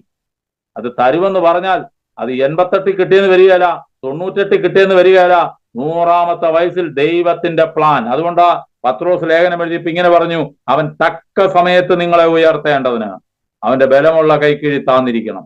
തക്ക സമയത്ത് അവൻ ഉയർത്തും. സ്തോത്രം. എന്നെ മാനിക്കുന്നവനെ ഞാൻ മാനിക്കും. നമ്മൾ അതിന്റെ പേരിൽ എന്ത് കഷ്ടത വന്നാലും എന്ത് പ്രയാസം വന്നാലും നമ്മൾ കർത്താവിന് വേണ്ടി വില കൊടുത്ത് നിന്നിട്ടുണ്ടെങ്കിൽ തീർച്ചയായും കർത്താവ് വിശ്വസ്തനായ ദൈവമാണ്. അതവൻ തരാതിരിക്കത്തില്ല. അങ്ങനെ എന്റെ അനുഭവത്തിലൂടെ ഞാൻ അങ്ങനെ അവിടുന്ന് മാനിക്കപ്പെട്ടവനായ പുറത്തിറങ്ങിയത്. ഇറങ്ങിക്കഴിഞ്ഞപ്പോഴും ഞാൻ പലപ്പോഴും ദൈവത്തോട് ചോദിച്ചു ഒത്തിരി അനുഭവങ്ങൾ എന്റെ ജീവിതത്തിൽ ദൈവം ചെയ്തത് എനിക്ക് പറയാനുണ്ട്. ഹല്ലേലൂയ. സ്തോത്രം. എങ്കിലും ഞാൻ ദീർഘിപ്പിക്കുന്നില്ല. ആ സ്തോത്രം. ഞങ്ങൾ ഇന്ന് അർമേനിയയില് കുടുംബമായിട്ട് അവിടെ കർത്താവിന്റെ വേല ചെയ്യുന്നു. സ്തോത്രം. ഞങ്ങളുടെ സ്തോത്രം. അത് അവിടെ നിൽക്കുന്നെങ്കിലും ഞാൻ ദൈവത്തോട് പ്രാർത്ഥിച്ചുകൊണ്ടിരിക്കുകയാണ്. എന്റെ ഒരു ശുശ്രൂഷ ഇങ്ങനെയാണ്. ഒരിടത്ത് പ്രവർത്തനത്തിന് അടിത്തറ ഇട്ട് കഴിയുമ്പോൾ അടുത്ത രാജ്യത്തേക്ക് ദൈവം മാറ്റും, അടുത്ത സ്ഥലത്തേക്ക് ദൈവം മാറ്റും. എനിക്കതിനൊന്നും. പക്ഷെ ഒരു കാര്യം ഉറപ്പാ, കലത്തിലെ മാവ് കുറയാൻ ദൈവം അനുവദിക്കത്തില്ല, തുരുത്തിയിലെണ്ണ കുറയാൻ ദൈവം അനുവദിക്കത്തില്ല. അതിനെല്ലാം വഴികള് ഓരോ കാക്കയാക്കി. ഒരു കാര്യം ഞാൻ ആരംഭത്തിൽ തന്നെ പറയാം. ആദ്യം തന്നെ ഞാൻ പറഞ്ഞു, എന്റെ ഒരു ചോദ്യമായിരുന്നു, എങ്ങനെയാ കർത്താവിന്റെ വേലയ്ക്ക് വേണ്ടി ഇറങ്ങിയാൽ ജീവിക്കുന്നത്? നമുക്കൊരു ഇൻകം ഇല്ലല്ലോ. ഇപ്പൊ പള്ളിയിലെ ഒരു അച്ഛനാണെങ്കിൽ അവരുടെ സഭ അവർക്ക് ഒരു ശമ്പളം കൊടുക്കും. ഏതെങ്കിലും ഒരു സ്ഥാപനത്തിൽ നമ്മൾ വർക്ക് ചെയ്താൽ അതിന് ശമ്പളം കിട്ടും. പക്ഷെ എനിക്കൊരു കാര്യം അറിയാം, എന്റെ ട്രാൻസ്ഫർ തീരുമാനിക്കുന്നത് സ്വർഗവാ, എനിക്ക് ശമ്പളം തരുന്നത് സ്വർഗവാ. അതുകൊണ്ട് എന്റെ എല്ലാ കാര്യങ്ങളും സ്വർഗവാ തീരുമാനിക്കുന്നത്. ദൈവം യേശുവാണ് തീരുമാനിക്കുന്നത്. അതുകൊണ്ട് നമുക്ക് ലജ്ജിക്കേണ്ട ആവശ്യമില്ല. കർത്താവ് ഇന്നും ഞാൻ സ്വന്തമായിട്ടൊരു വീട് എനിക്കില്ല. ഞാൻ ഇന്നും ഒരു സ്തോത്രം ഇന്നിവിടെ ഒരു വീട്ടിലാണ് ഞാൻ ഇവിടെ താമസിക്കുന്നതെങ്കിലും സ്തോത്രം വാടക കൊടുക്കാതെ ഒരു വീട് എനിക്ക് ദൈവം തരുമെന്ന് പറഞ്ഞു. അങ്ങനെ ഒരു വീട്ടിലാണ് ഞാൻ ഇതിപ്പോ ഇവിടെ താമസിക്കുന്നത്. എത്ര നാൾ ഇവിടെ കാണും, എങ്ങനെയായി തീരുമെന്നൊന്നും എനിക്കറിയത്തില്ല. പക്ഷെ നമ്മൾ അന്യരും പരദേശികളുമാണ്. പക്ഷെ കൂടാരം മാറ്റി മാറ്റി അബ്രഹാമിനെ പോലെ അടിച്ചടിച്ച് പോകുന്നെങ്കിലും ഒരു കാര്യം ഉറപ്പാ, നമ്മൾ ഇങ്ങനെ ക്രൈസ്തവ ജീവിതത്തിൽ മുമ്പോട്ട് പോകുമ്പോൾ സന്തോഷത്തോടെ സമാധാനത്തോടെ നമുക്ക് പോകാനിടയായിത്തീരും. സ്വസ്ഥതയോടെ മുമ്പോട്ട് പോകാനിടയായിത്തീരും. സർവശക്തനായ ദൈവം അതിനെല്ലാം ഞങ്ങളെ സഹായിക്കുന്നു. എന്റെ ഭാര്യ സ്തോത്രം, എനിക്കൊരു മോനുണ്ട്. അവനിപ്പോൾ ജർമ്മൻ ഭാഷയൊക്കെ പഠിച്ചിട്ട് നിൽക്കുകയാണ്. അവൻ ജർമ്മനിക്ക് പോകാനായിട്ടുള്ള താല്പര്യത്തിൽ നിൽക്കുന്നു. നിങ്ങൾ ഞങ്ങൾക്ക് വേണ്ടി പ്രാർത്ഥിക്കണം. സ്തോത്രം, സമയം കടന്നു പോയെന്ന് എനിക്ക് തോന്നുന്നത്, അറിയത്തില്ല. സ്തോത്രം സ്തോത്രം ദൈവം സഹായിക്കുന്നു. സ്തോത്രം. അങ്ങനെ ഞങ്ങൾ ഇപ്പോൾ ഒരു കൂട്ടായ്മയോടുള്ള ബന്ധത്തില് അർമേനിയ എന്ന പ്രദേശത്താണ്. അത് നിങ്ങൾക്കറിയാം, സോവിയറ്റ് യൂണിയൻ, പഴയ സോവിയറ്റ് യൂണിയൻ, USSR എന്ന് പറയും, അതിനോട് ചേർന്ന് നിന്ന ഒരു രാജ്യമാണ്. അവിടെ ക്രൈസ്തവരാണ് ഏറ്റവും കൂടുതൽ. 99% ആൾക്കാരും ക്രൈസ്തവരെ. പക്ഷേ ക്രിസ്തുവുമായിട്ട് യാതൊരു ബന്ധവും ഇല്ല. അവിടുത്തെ ആൾക്കാര് സ്തോത്രം അവരെല്ലാം ഈ ജോലി ചെയ്യണം, മദ്യപിക്കണം, പള്ളിയിലൊന്നും അങ്ങനെ പോകുന്ന ഒരു സ്വഭാവമൊന്നും അവർക്കില്ല. ക്രിസ്തുവുമായിട്ട് വലിയ ബന്ധമൊന്നുമില്ല. പക്ഷെ കുരിശുമാലയും എല്ലാം ഇട്ടിട്ടുണ്ട്. സ്തോത്രം കൊന്തയൊക്കെ ഉണ്ട്. പക്ഷെ എങ്കിലും ക്രിസ്തുവുമായിട്ട് വലിയ ബന്ധമുള്ള രീതിയിലൊന്നും അല്ല അവർ പോകുന്നത്. അതുകൊണ്ട് അവരുടെ ഇടയിലാണ് ഇപ്പൊ നമ്മൾ അവിടെ പോകുന്ന അവിടെ ഇപ്പൊ നമ്മൾ പ്രവർത്തിക്കുന്നത് ഇന്ത്യക്കാരുടെ ഒരു കൂട്ടായ്മയാണ്. ആദ്യത്തെ ഇന്ത്യൻ പെന്തക്കോസ്തൽ എന്ന് പറയുന്ന ഒരു കൂട്ടായ്മ അവിടെ രൂപം കൊടുക്കുവാൻ സർവശക്തനായ ദൈവം എന്നെ ഇടയാക്കി. അതും ദൈവത്തിന്റെ ആത്മാവ് എന്നോട് പറഞ്ഞു. സ്തോത്രം, ഞാൻ ഇപ്പോഴും ഓർക്കുന്ന ഒരു കാര്യമുണ്ട്. ഞാനിവിടെ ചേനാശ്ശേരിക്കടുത്ത് കുറിച്ചി എന്ന് പറയുന്ന സ്ഥലത്ത് ഒരു ചെറിയ കൂട്ടായ്മ അവിടെ രൂപം കൊടുത്തു കഴിഞ്ഞപ്പോഴാണ് ദൈവം എന്നെ അവിടെ നിന്ന് നേരെ അർമേനിയക്ക് പോകാനായിട്ടുള്ള ഒരു വഴി ദൈവം തുറക്കുന്നത്. അപ്പൊ ഞാൻ ദൈവത്തോട് ചോദിച്ചു, ദൈവമേ ഞാൻ പോണോ? സ്തോത്രം, ഞാൻ പോണോ എന്ന് ചോദിച്ചപ്പോൾ ദൈവത്തിന്റെ ആത്മാവ് പറഞ്ഞു, നീ പോയേ പറ്റുവോളെന്ന് പറഞ്ഞു. അങ്ങനെ പറഞ്ഞതിന്റെ പേരിലാണ് ഞാൻ പോയത്.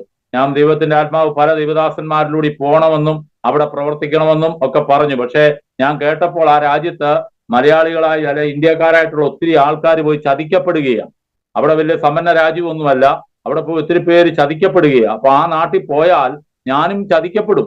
സ്തോത്രം. പക്ഷെ ഞാനും ഒരു ചതിയിൽ കൂടിയാണ് ഞാൻ അവിടെ ചെന്നതെങ്കിലും ഒരു കാര്യം എന്നോട് ദൈവം പറഞ്ഞു, നീ പോണോന്ന് പറഞ്ഞു. ഞാൻ അവിടെ പോയി ആ രാജ്യത്ത് പോയി കൂട്ടായ്മ ആരംഭിച്ചത്. അവിടെ ചെന്ന് എന്നോട് ഇവിടുന്ന് കൊണ്ടുപോയ ആള് എന്നോട് പറഞ്ഞത് അവിടെ 150 ഇന്ത്യൻസ്, അതായത് മലയാളി വിദ്യാർത്ഥികളുണ്ട്. അവർക്ക് അവിടെ ഒരു കൂട്ടായ്മ നടത്തണം എന്നൊക്കെ പറഞ്ഞാണ് ഞാൻ പോയത്. പക്ഷെ ഞാൻ അവിടെ ചെന്ന് ഒരു പൂഞ്ഞാങ്കണ്ണിയെ പോലും കണ്ടില്ല. ഒരു മനുഷ്യനെ പോലും. ഞാൻ അവിടെ ഒരു ഇഷ്ടംപോലെ ആൾക്കാരുണ്ട്. പക്ഷെ അവിടെ എങ്ങും ഈ പറയുന്ന കാര്യങ്ങൾ, ഈ കൊണ്ടുപോയ ആൾ വേണ്ട കൈത്താങ്ങളൊന്നും ഞങ്ങൾക്ക് തന്നില്ല. ഞങ്ങൾ ഒത്തിരി കഷ്ടം അവിടെ അനുഭവിച്ചു. ഞാൻ അവിടെ ചെന്ന് സത്യം പറഞ്ഞാൽ ഒത്തിരി കഷ്ടപ്പെട്ടു. കാരണം എനിക്ക് വേണ്ട കൈത്താങ്ങലുകളൊന്നും അവിടെ കിട്ടിയില്ല. ഞാനും എൻ്റെ ഭാര്യയും കൊച്ചും കൂടെ ഒത്തിരി കഷ്ടപ്പെട്ടു അവിടെ. പക്ഷെ ഒരു കാര്യം ഉറപ്പാ, ഞാൻ അന്നേരം പലപ്പോഴും എൻ്റെ മനസ്സിൽ തോന്നിയിട്ടുണ്ട്, ഈ പ്രവാചകന്മാരെല്ലാം കള്ളത്തരമാണോ പറയുന്നത് പോലും. അങ്ങനെ ചിന്തിച്ചു പോലും പോയി. പക്ഷെ ഒരു കാര്യം ഞാൻ പറയാം, ഒരു ദൈവമാണ് നമ്മളെ അയച്ചെന്നുള്ളതിന്റെ തെളിവ് ഇന്ന് അർമേനിയയിലെ ആ പ്രവർത്തനമാണ്. അർമേനിയയിലെ ആ പ്രവർത്തനത്തിൽ ഒരു കാര്യം അറിയാം, ദൈവത്തിന്റെ ആത്മാവ് ഭോഷ്ക്ക് പറയത്തില്ല. ദൈവം നിന്നെ അയച്ചിട്ടുണ്ടെങ്കിൽ, ഞങ്ങളുടെ നാട്ടിലൊരു ചൊല്ലുണ്ട്, അമ്പാടൻ ആലപ്പുഴയ്ക്ക് പോകുന്നത്. അങ്ങനെ വലിയ പൊട്ടച്ചൊല്ലും കളിവാക്കും പറയാൻ ദൈവം വിടത്തില്ല. ദൈവം വിടുന്നെങ്കിൽ ദൈവം ആ കാര്യം നിവർത്തിക്കുക തന്നെ ചെയ്യും. നമുക്കറിയാം, എന്റെ വായിൽ നിന്ന് പുറപ്പെടുന്ന എന്റെ വചനമായിരിക്കുമെന്ന് യഹോവയായ ദൈവം ഇസ്രായേലിനോട് പറഞ്ഞെങ്കിൽ, യേശയ്യാവിന്റെ പുസ്തകത്തിൽ നമ്മൾ വായിക്കുന്നുണ്ട്, എന്റെ വായിൽ നിന്ന് പുറപ്പെടുന്ന എന്റെ വചനമാ, അതെന്റെ പ്രവൃത്തി ചെയ്യാതെ മടങ്ങി വരത്തില്ല. അതിനകത്ത് രണ്ട് പക്ഷമില്ല. അബ്രഹാമിനോട് ദൈവം ഭോഷ്ക്ക് പറയത്തില്ല. തരുമെന്ന് പറഞ്ഞാൽ തന്നിരിക്കും, പ്രവർത്തിക്കുമെന്ന് പറഞ്ഞാൽ ചെയ്തിരിക്കും. അതിനകത്ത് രണ്ട് പക്ഷമില്ല.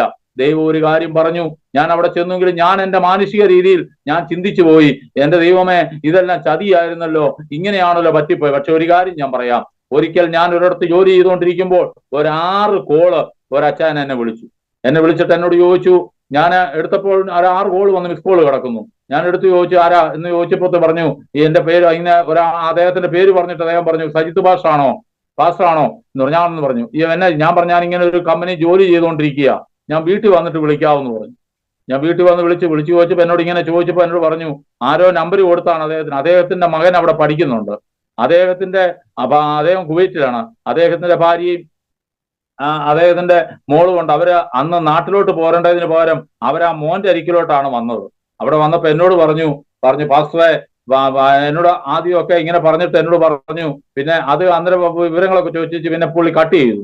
കുറെ കഴിഞ്ഞ് വീണ്ടും രണ്ടാമത് എന്നെ വിളിച്ചിട്ട് എന്നോട് പറഞ്ഞു, പാസ്റ്റർ നാളെ ഒരു ശനിയാഴ്ചയാ, ഞായറാഴ്ച എവിടെയാ കൂട്ടായ്മയ്ക്ക് പോകുന്നത്? ഞാൻ പറഞ്ഞു, ഞാൻ ഇവിടെ ഒരു ഇംഗ്ലീഷ് ചർച്ചിലാ പോകുന്നത്. അപ്പൊ എന്നോട് പറഞ്ഞു, ഒരു കാര്യം ചെയ്യാവോ, ഞാൻ ഇവിടെ ഒരു ഫ്ലാറ്റ് എടുത്തിട്ടുണ്ട്, പാസ്റ്റർ ഇങ്ങോട്ട് വരാവോ, നമുക്ക് ഇവിടെ ഒരു കൂട്ടായ്മ ആരംഭിക്കാം, നമുക്കൊരു കൂട്ടായ്മ ഒന്ന് കൂടാമെന്നാണ് എന്നോട് പറഞ്ഞത്. എന്നോട് അത്രേ പറഞ്ഞുള്ളൂ. നമുക്ക് നാളെ ഞായറാഴ്ച, അവർ ഒറ്റ ആഴ്ചത്തേക്കാ വന്നേ, ഇന്ന് നാളെ ഞായറാഴ്ച നമുക്ക് ഇവിടെ നിന്ന് കൂടാം, അവിടെ ഒരു മലയാളി ചർച്ച ഇല്ല, അദ്ദേഹം പറഞ്ഞു കൂടാം. ഞാൻ പറഞ്ഞു ആയിക്കോട്ടെ എന്ന് പറഞ്ഞു. അങ്ങനെ ഞാൻ അവിടെ ചെന്നു. ഞാനും എന്റെ ഭാര്യയും മോനും ആ അച്ചായനും ഭാര്യയും മക്കളും ഞങ്ങൾ 2 കൂട്ടരും കൂടെ കൂടി തുടങ്ങിയ കൂട്ടായ്മയാ ഇന്നും അവിടെ ശക്തമായിട്ട് മുമ്പോട്ട് പോവുകയാ. ഞാൻ പറയാം, ആരൊരു ദൈവം ബോഷ്ക്ക് പറയത്തില്ല. ദൈവം ഒരു കാര്യം പറഞ്ഞാൽ, നീ പോണോന്ന് പറഞ്ഞാൽ നീ പോയാ മാത്രം മതി. നിനക്ക് മുമ്പായി തന്റെ ദൂതനെ അവിടെ അയക്കും, നിനക്ക് മുമ്പായി വഴി ഒരുക്കും. സ്തോത്രം. നീ ഒന്നും അറിയേണ്ട ആവശ്യമില്ല. ഞാൻ എന്റെ ഭാഷയെ പറഞ്ഞാൽ, ഇവിടെ നിന്ന് ഡൽഹിയിലോട്ട് പോകാനായിട്ട് ഞങ്ങൾക്ക് ഇവിടുന്ന് കേരള എക്സ്പ്രസ് ഉണ്ട്. ഞാൻ ടിക്കറ്റ് എടുത്ത് കൺഫേം ആയി കഴിഞ്ഞ് എന്റെ സീറ്റിൽ ഇരുന്നാൽ മതി. അത് എതിലെ കൂടെ ഒക്കെ പോയാലും, ആന്ധ്രയിൽ കൂടെ പോയാലും, അത് ബോംബെ കൂടെ പോയാലും നീ അറിയേണ്ട ആവശ്യമില്ല. നിന്നെ ഡൽഹി കൊണ്ടുപോയി പ്ലാറ്റ്ഫോമിൽ ഇറക്കിയിരിക്കും. അതാണെങ്കിൽ ഒരു കാര്യം ഉറപ്പാ, തമ്പുരാനാണ് നിന്നോടൊരു കാര്യം പറഞ്ഞെങ്കിൽ അവൻ അത് നിവർത്തി. അവൻ ആലോചനയിൽ വലിയവനും പ്രവൃത്തിയിൽ ശക്തനുമായ ദൈവമാ. ആ ദൈവമാണ് നമ്മളെ വിളിച്ചത്. എനിക്ക് ഒന്നുകൂടെ രുചിച്ചറിയാനുള്ള ഒരു അനുഭവമായിരുന്നു അർമേനിയയുടെ ഈ യാത്ര. അവിടെ ചെന്നു, അവിടെ അങ്ങനെ ഇരുന്ന് ഞങ്ങൾ ആ കൂട്ടായ്മ തുടങ്ങി. അത് കഴിഞ്ഞ് ഒരാഴ്ച കഴിയുമ്പോൾ അച്ഛനങ്ങ് തിരിച്ചുപോയി. ഞാൻ ഓർത്തു മിക്കവാറും 2 ആഴ്ച കഴിയുമ്പോൾ ഇത് തീരും. കാരണം വെച്ച് കഴിഞ്ഞാൽ അവിടെ ഭയങ്കര റെന്റാ. എന്നെ കൊണ്ടൊരു വീട് എടുത്തിട്ട് അവിടെ ഒരു കൂട്ടായ്മ നടത്താനൊന്നും പറ്റത്തില്ല. അതിനുള്ള സാമ്പത്തികമൊന്നും എനിക്കില്ല. പക്ഷെ ഒരു കാര്യം നിങ്ങൾക്ക് അറിയണോ, ആ അച്ചായൻ ഉൾപ്പെട്ട് നിൽക്കുന്ന ഒരു സംഘടന, അമേരിക്കയിലുള്ള ഒരു സംഘടന, ആ സായിപ്പുമായിട്ട് എന്നെ അദ്ദേഹം കോണ്ടാക്ട് ചെയ്യിപ്പിച്ചു. ആ സായിപ്പ് അവർക്ക് ഗൾഫിലുള്ള എല്ലാ രാജ്യങ്ങളിലും അവർക്ക് കൂട്ടായ്മയുണ്ട്. അവർക്ക് ബഹ്റിനിലുണ്ട്, കുവൈറ്റിലുണ്ട്, സൗദിയിലുണ്ട്, എല്ലാ രാജ്യത്തും ഉണ്ട്. പക്ഷെ അവർക്ക് ഈ റഷ്യൻ ഭാഗത്തോട്ടൊരു കൂട്ടായ്മയില്ല. അവർ ആഗ്രഹിച്ചുകൊണ്ടിരിക്കുകയായിരുന്നു. അവരാഗ്രഹിച്ചിരുന്നിടത്തോട്ടാ തമ്പുരാൻ എന്നെ കൊണ്ട് അങ്ങോട്ട് കൊടുത്തത്. അവരൊരു കാര്യം ഞാൻ പറയാം, ആരെങ്കിലും കേൾക്കുന്നത് മുഴുവൻ മിസ്റ്റേക്ക് ആയിട്ടുള്ള കാര്യമായിരിക്കും, കേൾക്കുന്ന വാർത്തകളെല്ലാം നിനക്കെതിരായിരിക്കും. എങ്കിലും നീ പോയേ പറ്റുകൊള്ളുന്ന ദൈവത്തിന്റെ ആത്മാവ് പറഞ്ഞെങ്കിൽ ഒരു കാര്യം ഉറപ്പാ, നിന്നെ കൊണ്ട് എനിക്ക് അവിടെ ചിലതൊക്കെ ചെയ്യാനുണ്ടെന്ന് പറഞ്ഞാൽ തമ്പുരാൻ അത് ചെയ്യിക്കുക തന്നെ ചെയ്യും. സ്തോത്രം. എങ്ങനെ പോകുമെന്ന് നീ ഭാരപ്പെടരുത്. എങ്ങനെ തലമുറയുടെ കാര്യമെന്ന് നീ വിചാരിക്കരുത്. കർത്താവിനൊരു പ്ലാനും പദ്ധതിയും ഒക്കെ ഉണ്ട്. നീ ആ ട്രെയിനെ കയറുന്നത് പോലെ നീ ടിക്കറ്റ് എടുത്ത് കൺഫേം ആക്കി കഴിഞ്ഞാൽ നീ ഇരുന്ന് കൊടുത്താൽ മതി. തമ്പുരാനെ ഓടിച്ചുകൊണ്ട് പോകുന്നത്. ആരെ ഒരുക്കണം, എവിടെ ഇടപെടണം, ആരെ തൊടണം, ഇതെല്ലാം തമ്പുരാൻ അറിയാം. തമ്പുരാൻ അത് ചെയ്യുക തന്നെ ചെയ്യും. നീ മാനുഷിക ബുദ്ധിക്ക് ചിന്തിച്ചാൽ ഒരിക്കലും ഇതൊന്നും മുമ്പോട്ട് കൊണ്ടുപോകാൻ പറ്റത്തില്ല. നീ ഒരു ബോഷനെ പോലെ, ഒരു പൊട്ടനെ പോലെ കർത്താവിന്റെ വാക്കിന്റെ മുമ്പിൽ വലയിറക്കിയാൽ മാത്രം മതി. പത്രോസിനോട് ചോദിച്ചാൽ പത്രോസ് ഇത് തന്നെ പറയും. പത്രോസ് പറയും, അവൻ നിങ്ങൾക്കായി കരുതുന്നതാകയാൽ നിങ്ങളുടെ സകല ചിന്താകുലവും അവന്റെ മേലിട്ടുകൊള്ളുവീൻ. എന്താ പറയാൻ കാരണം എന്നറിയാവോ? രാത്രി മുഴുവൻ അധ്വാനിച്ചിട്ട് ഒരു പൂഞ്ഞാങ്കണ്ണിയെ പോലും കിട്ടിയിട്ടില്ല. ഞാനൊരു കാര്യം ചോദിച്ചോട്ടെ, ഒരു മുക്കുവനാണോ ഒരു കാർപ്പൻറ്റർക്കാണോ കടലിനെ കുറിച്ച് എനിക്കറിയാവുന്നത്? കടലും വലയുമായിട്ട് നടക്കുന്നത് ഒരു കാർപ്പൻറ്റർ അല്ല, ഒരു മുക്കുവനാ. അവനറിയാവുന്ന അത്രയും കാര്യം കടലിനെ കുറിച്ച് ഒരിക്കലും ഒരു കാർപ്പൻറ്റർക്ക് അറിയത്തില്ല. എന്നാൽ ഒരു ആശാരി കുടുംബത്തിൽ ജനിച്ച, ആശാരിയായി വളർന്ന ഒരു ആശാരി, ഒരു തച്ചൻ പറയുകയാ, നീ വല ഇവിടെ ഇറക്കാൻ പറയുകയാ. നിന്റെ ബുദ്ധി അബലമാക്കിക്കൊണ്ട് നീ ഒരു പൊട്ടനെ പോലെ കർത്താവിന്റെ വാക്കിന് നീ വലയിറക്കിയാൽ നീ കാണാത്തതും നീ ചിന്തിക്കാത്തതുമായ അത്ഭുതങ്ങളെ നിന്റെ ജീവിതത്തിൽ ചെയ്യുന്ന ഒരു ദൈവം ഉണ്ടെന്ന് എനിക്ക് മനസ്സിലാക്കി തരുക. ബുദ്ധി കൊണ്ട് ആലോചിച്ചാൽ ഒരിക്കലും ആ രാജ്യത്തോട്ട് പോകത്തില്ല. പക്ഷെ ഒരു കാര്യം, ആ രാജ്യത്ത് കൊണ്ടുപോയി ആ ദരിദ്ര രാജ്യത്തും സമ്പന്നമായി നടത്തിയ ഒരു സർവശക്തനായ ദൈവമുണ്ടെന്ന് എനിക്ക് മനസ്സിലാകുവാൻ ഇടയായി തീർന്നു. ഞാൻ അവിടെ ആ സ്തോത്രം. അത് കഴിഞ്ഞ് ഒരാൾ വന്നു, 2 ആൾ വന്നു, ഇങ്ങനെ കുട്ടികളും ആൾക്കാരും ഒക്കെ കയറി വന്നു. ഇന്ന് ഇന്ത്യൻ ചർച്ച് ഓഫ് ഗോഡ് എന്നുള്ള പേരില്, ഫസ്റ്റ് ഇന്ത്യൻ മലയാളി ചർച്ച് എന്നുള്ള പേരില് ഒരു പ്രസ്ഥാനം അവിടെ ആരംഭിക്കുവാൻ, അതിനടിത്തറയിടുവാൻ ദൈവം ഇടയാക്കി തീർന്നു. അമേരിക്കയിൽ നിന്ന് ആ സായിപ്പിനെ കൊണ്ടുവന്ന് എന്തിനാണെന്നറിയാവോ? അവിടെ ഫിനാൻസ് ഇറക്കണമെങ്കിൽ എന്നെ കൊണ്ട് പറ്റത്തില്ല. എന്റെ അപ്പച്ചൻ അറിയാം എവിടെ കാര്യങ്ങൾ കൈകാര്യം ചെയ്യണമെന്ന്, എവിടെ കാര്യങ്ങൾ. അതുകൊണ്ട് തമ്പുരാൻ പറയുന്ന വാക്കിന് നീ വലയിറക്കിയാൽ മാത്രം മതി. ആ ദൈവം അവിടെ നടത്തുവാനായിട്ട് ഞാൻ എപ്പോഴും പറയാറുണ്ട്, മനുഷ്യനെ സൃഷ്ടിക്കുന്നതിന് മുമ്പ് സ്തോത്രം, ആകാശത്തെയും ഭൂമിയെയും സൃഷ്ടിച്ച ആ മനുഷ്യന് വേണ്ട സാധനങ്ങളെല്ലാം ഒരുക്കി വെച്ച ദൈവം മനുഷ്യനെ സൃഷ്ടിച്ചത്. അങ്ങനെയാണ്. ഒരു കാര്യം ഓർത്തോണം, നമ്മളെ അയക്കുന്നതിന് മുമ്പേ നമുക്ക് വേണ്ടതല്ല അവിടെ ഒരുക്കുന്ന ദൈവമാണ്. നീ പോകാൻ പറഞ്ഞാൽ പോയാൽ മാത്രം മതി. എവിടെ കിടക്കും, എന്ത് കഴിക്കും, എന്തുടുക്കുമെന്ന് നീ ജാതികളെ പോലെ ആചുരപ്പെടേണ്ട യാതൊരു ആവശ്യവുമില്ല. അതെല്ലാം സർവശക്തനായ ദൈവം ഒരുക്കി വെച്ചാൽ അതിനോട് പോകാൻ പറയുന്നു. ആ കർത്താവാ നമ്മളെ വിളിച്ചിരിക്കുന്നത്. നിന്നെ വിളിച്ചിറക്കിയിട്ട് വഴിയിൽ കടന്ന് വലഞ്ഞലയുവാൻ, പാട്ടുകാരൻ പറഞ്ഞിട്ടുണ്ടല്ലോ, വഴിയിൽ വലയാൻ അവൻ അനുവദിക്കത്തില്ല. ഹല്ലേലൂയ, സ്തോത്രം. വിളിച്ച ദൈവം വിശ്വസ്തനാ. അവൻ ഒരിക്കലും നമ്മളെ വഴിയിൽ അലയാൻ അവൻ അനുവദിക്കത്തില്ല. ആ ദൈവത്തിന്റെ കരമാണ് ഇന്നും ഞങ്ങളെ നടത്തിയിരിക്കുന്നത്. അതുകൊണ്ട് ഒരു കാര്യം എനിക്ക് ഉറപ്പായി, മരിക്കാൻ പോയ എന്നെ, ഹല്ലേലൂയ, സ്തോത്രം, ഇന്ന് ഞാൻ ആ ദൈവദാസനെ അതുകൊണ്ടാണ് ഞാൻ എപ്പോഴും പറയാം, ഞാൻ ആരെ കണ്ടാലും സുവിശേഷം പറയുന്നതിന്റെ കാരണം ഇതാ. കാരണം ഒരു കാര്യം ഉറപ്പാ, ഒരു പ്രാർത്ഥിക്കാൻ ആരെങ്കിലും നമ്മുടെ വീട്ടിൽ വന്നാൽ നമ്മൾ ഒരിക്കലും അവരെ കൈവിടരുത്. ഹല്ലേലൂയ, സ്തോത്രം. അവരെ പ്രാർത്ഥനയ്ക്ക് ആൾക്കാരെ കയറ്റിക്കോണം. കാരണം എന്തെന്ന് ചോദിച്ചാൽ ആരിലൂടെയാ ദൈവം പ്രവർത്തിക്കുന്നത് നമുക്ക് പറയാൻ പറ്റത്തില്ല. അതുകൊണ്ട് ഒരു മനുഷ്യനെ നമ്മൾ വിടരുതെന്ന് പറയുന്നത്. കാരണം ആരിലൂടെ, ഒരു കാര്യം ഉറപ്പാ, ഞാൻ ഇപ്പോൾ ഒരു കാര്യം എനിക്ക് മനസ്സിലായി. ഞാനൊരു കാര്യം പറയാം, എന്നെ ഈ രക്ഷയുടെ അനുഭവത്തിന് മുമ്പ്, ഞാൻ വരുന്നതിന് മുമ്പ് ഈ ലോകത്ത് നിന്ന് ഞാൻ മരിച്ചിരുന്നെങ്കിൽ ഞാൻ എവിടെയായിരുന്നു ചെല്ലുന്നത്? ഞാൻ ജനിച്ചത് ഒരു ക്രൈസ്തവ കുടുംബത്തിലാ. പള്ളിയിലെ മാമോദീസ എന്ന് പറയുന്ന കാര്യം ഞാൻ ചെയ്തിട്ടുണ്ട്. ഞാൻ പള്ളിയിൽ പോയി തിരികെത്തിക്കാറുണ്ട്. പക്ഷെ ഒരു കാര്യം ഞാൻ പറയാം, അമ്പലങ്ങളിലും ഞാൻ പോകാറുണ്ട്, എല്ലാ കൂട്ടായ്മകളിലും ഞാൻ പോകാറുണ്ട്. പക്ഷെ ഒരു കാര്യം ഞാൻ പറയാം, ഈ യഥാർത്ഥത്തിൽ ഈ രക്ഷയുടെ അനുഭവത്തിൽ വരാതെ ഞാൻ അന്ന് റെയിൽവേ ട്രാക്കിൽ പോയി തലവെച്ച് മരിച്ചിരുന്നെങ്കിൽ ആത്മഹത്യ പാപമാ. പാപി എവിടെയാ ചെല്ലുന്നതെന്നറിയാവോ? പാപത്തിന്റെ ശമ്പളം മരണമാ. നിത്യ നരകത്തിലേക്കാണ് ഞാൻ തള്ളപ്പെടുന്നത്. കെടാത്ത തീയും ചാകാത്ത പുഴുവിലേക്കുമാണ് ഞാൻ തള്ളപ്പെടുന്നത്. ഒരു കാര്യം എനിക്ക് ഉറപ്പായി, ഞാൻ ഈ രക്ഷയുടെ അനുഭവത്തിൽ വന്നതുകൊണ്ട്, ഈ രക്ഷിക്കപ്പെട്ട അനുഭവത്തിൽ ഞാൻ വന്നതുകൊണ്ട് എനിക്കൊരു കാര്യം ഉറപ്പായി, ഞാൻ ഈ രക്ഷയുടെ അനുഭവത്തിൽ വന്നുകൊണ്ട് ഇന്ന് നാം മരിച്ചാൽ നാം സ്വർഗീയ പർദീസായില്ല. രണ്ടുപേരെ നമുക്കതിന് കാണിക്കാം. ഞാനിത് എന്റെ കർമ്മപ്രവൃത്തി കൊണ്ടൊന്നും അല്ല ഇത് നേടിയത്, ഇത് വിശ്വാസ മാർഗത്തിലാണ്. കാരണം രണ്ട് വ്യക്തിത്വങ്ങൾ, രണ്ടുപേരും നമുക്കറിയാം. ആ ഗോൽഗൊൽത്ത മലയിലേക്ക് നോക്കിയാൽ, കാൽവറിയിലോട്ട് നമ്മൾ നോക്കിയാൽ 3 പേരെയാ ക്രൂശിന്മേൽ തൂക്കിയിട്ടിരിക്കുന്നത്. നടുക്ക് യേശു ക്രിസ്തുവും, വലതൊരു കള്ളനും, ഇടതൊരു കള്ളനും. പക്ഷെ ഈ 2 കള്ളന്മാരോട് ചോദിച്ചാൽ, ഈ 2 കള്ളന്മാരും ഏതോ ഒരു മാതാവിനും പിതാവിനും ജനിച്ചവരാ. ഇവര് രണ്ടുപേരും സ്തോത്രം അർഹമായിട്ടുള്ള ശിക്ഷയെ അവർ അനുഭവിക്കാനായിട്ടാണ് കാൽവറി കുരിശിൽ കിടക്കുന്നത്. അവരെ രണ്ടുപേരെയും കിടത്തിയിരിക്കുന്നത്. പക്ഷെ ഒരു കാര്യം ഞാൻ പറയാം, ഒരുത്തൻ ആ സമയത്ത് യേശുവിൽ വിശ്വസിച്ചു. അവൻ ജനിച്ചു, അവൻ വളർന്നു, അവൻ ഇവൻ മരിക്കുക. പക്ഷെ ഒരുത്തൻ യേശുവിൽ വിശ്വസിച്ചു. അവനോട് പറഞ്ഞു, നീ എന്നോടുകൂടി പർദീസായിലിരിക്കുമെന്ന് പറഞ്ഞു. സ്തോത്രം. മറ്റവനും മരിച്ചു, അവൻ പരിഹസിച്ചേച്ചു പോയി.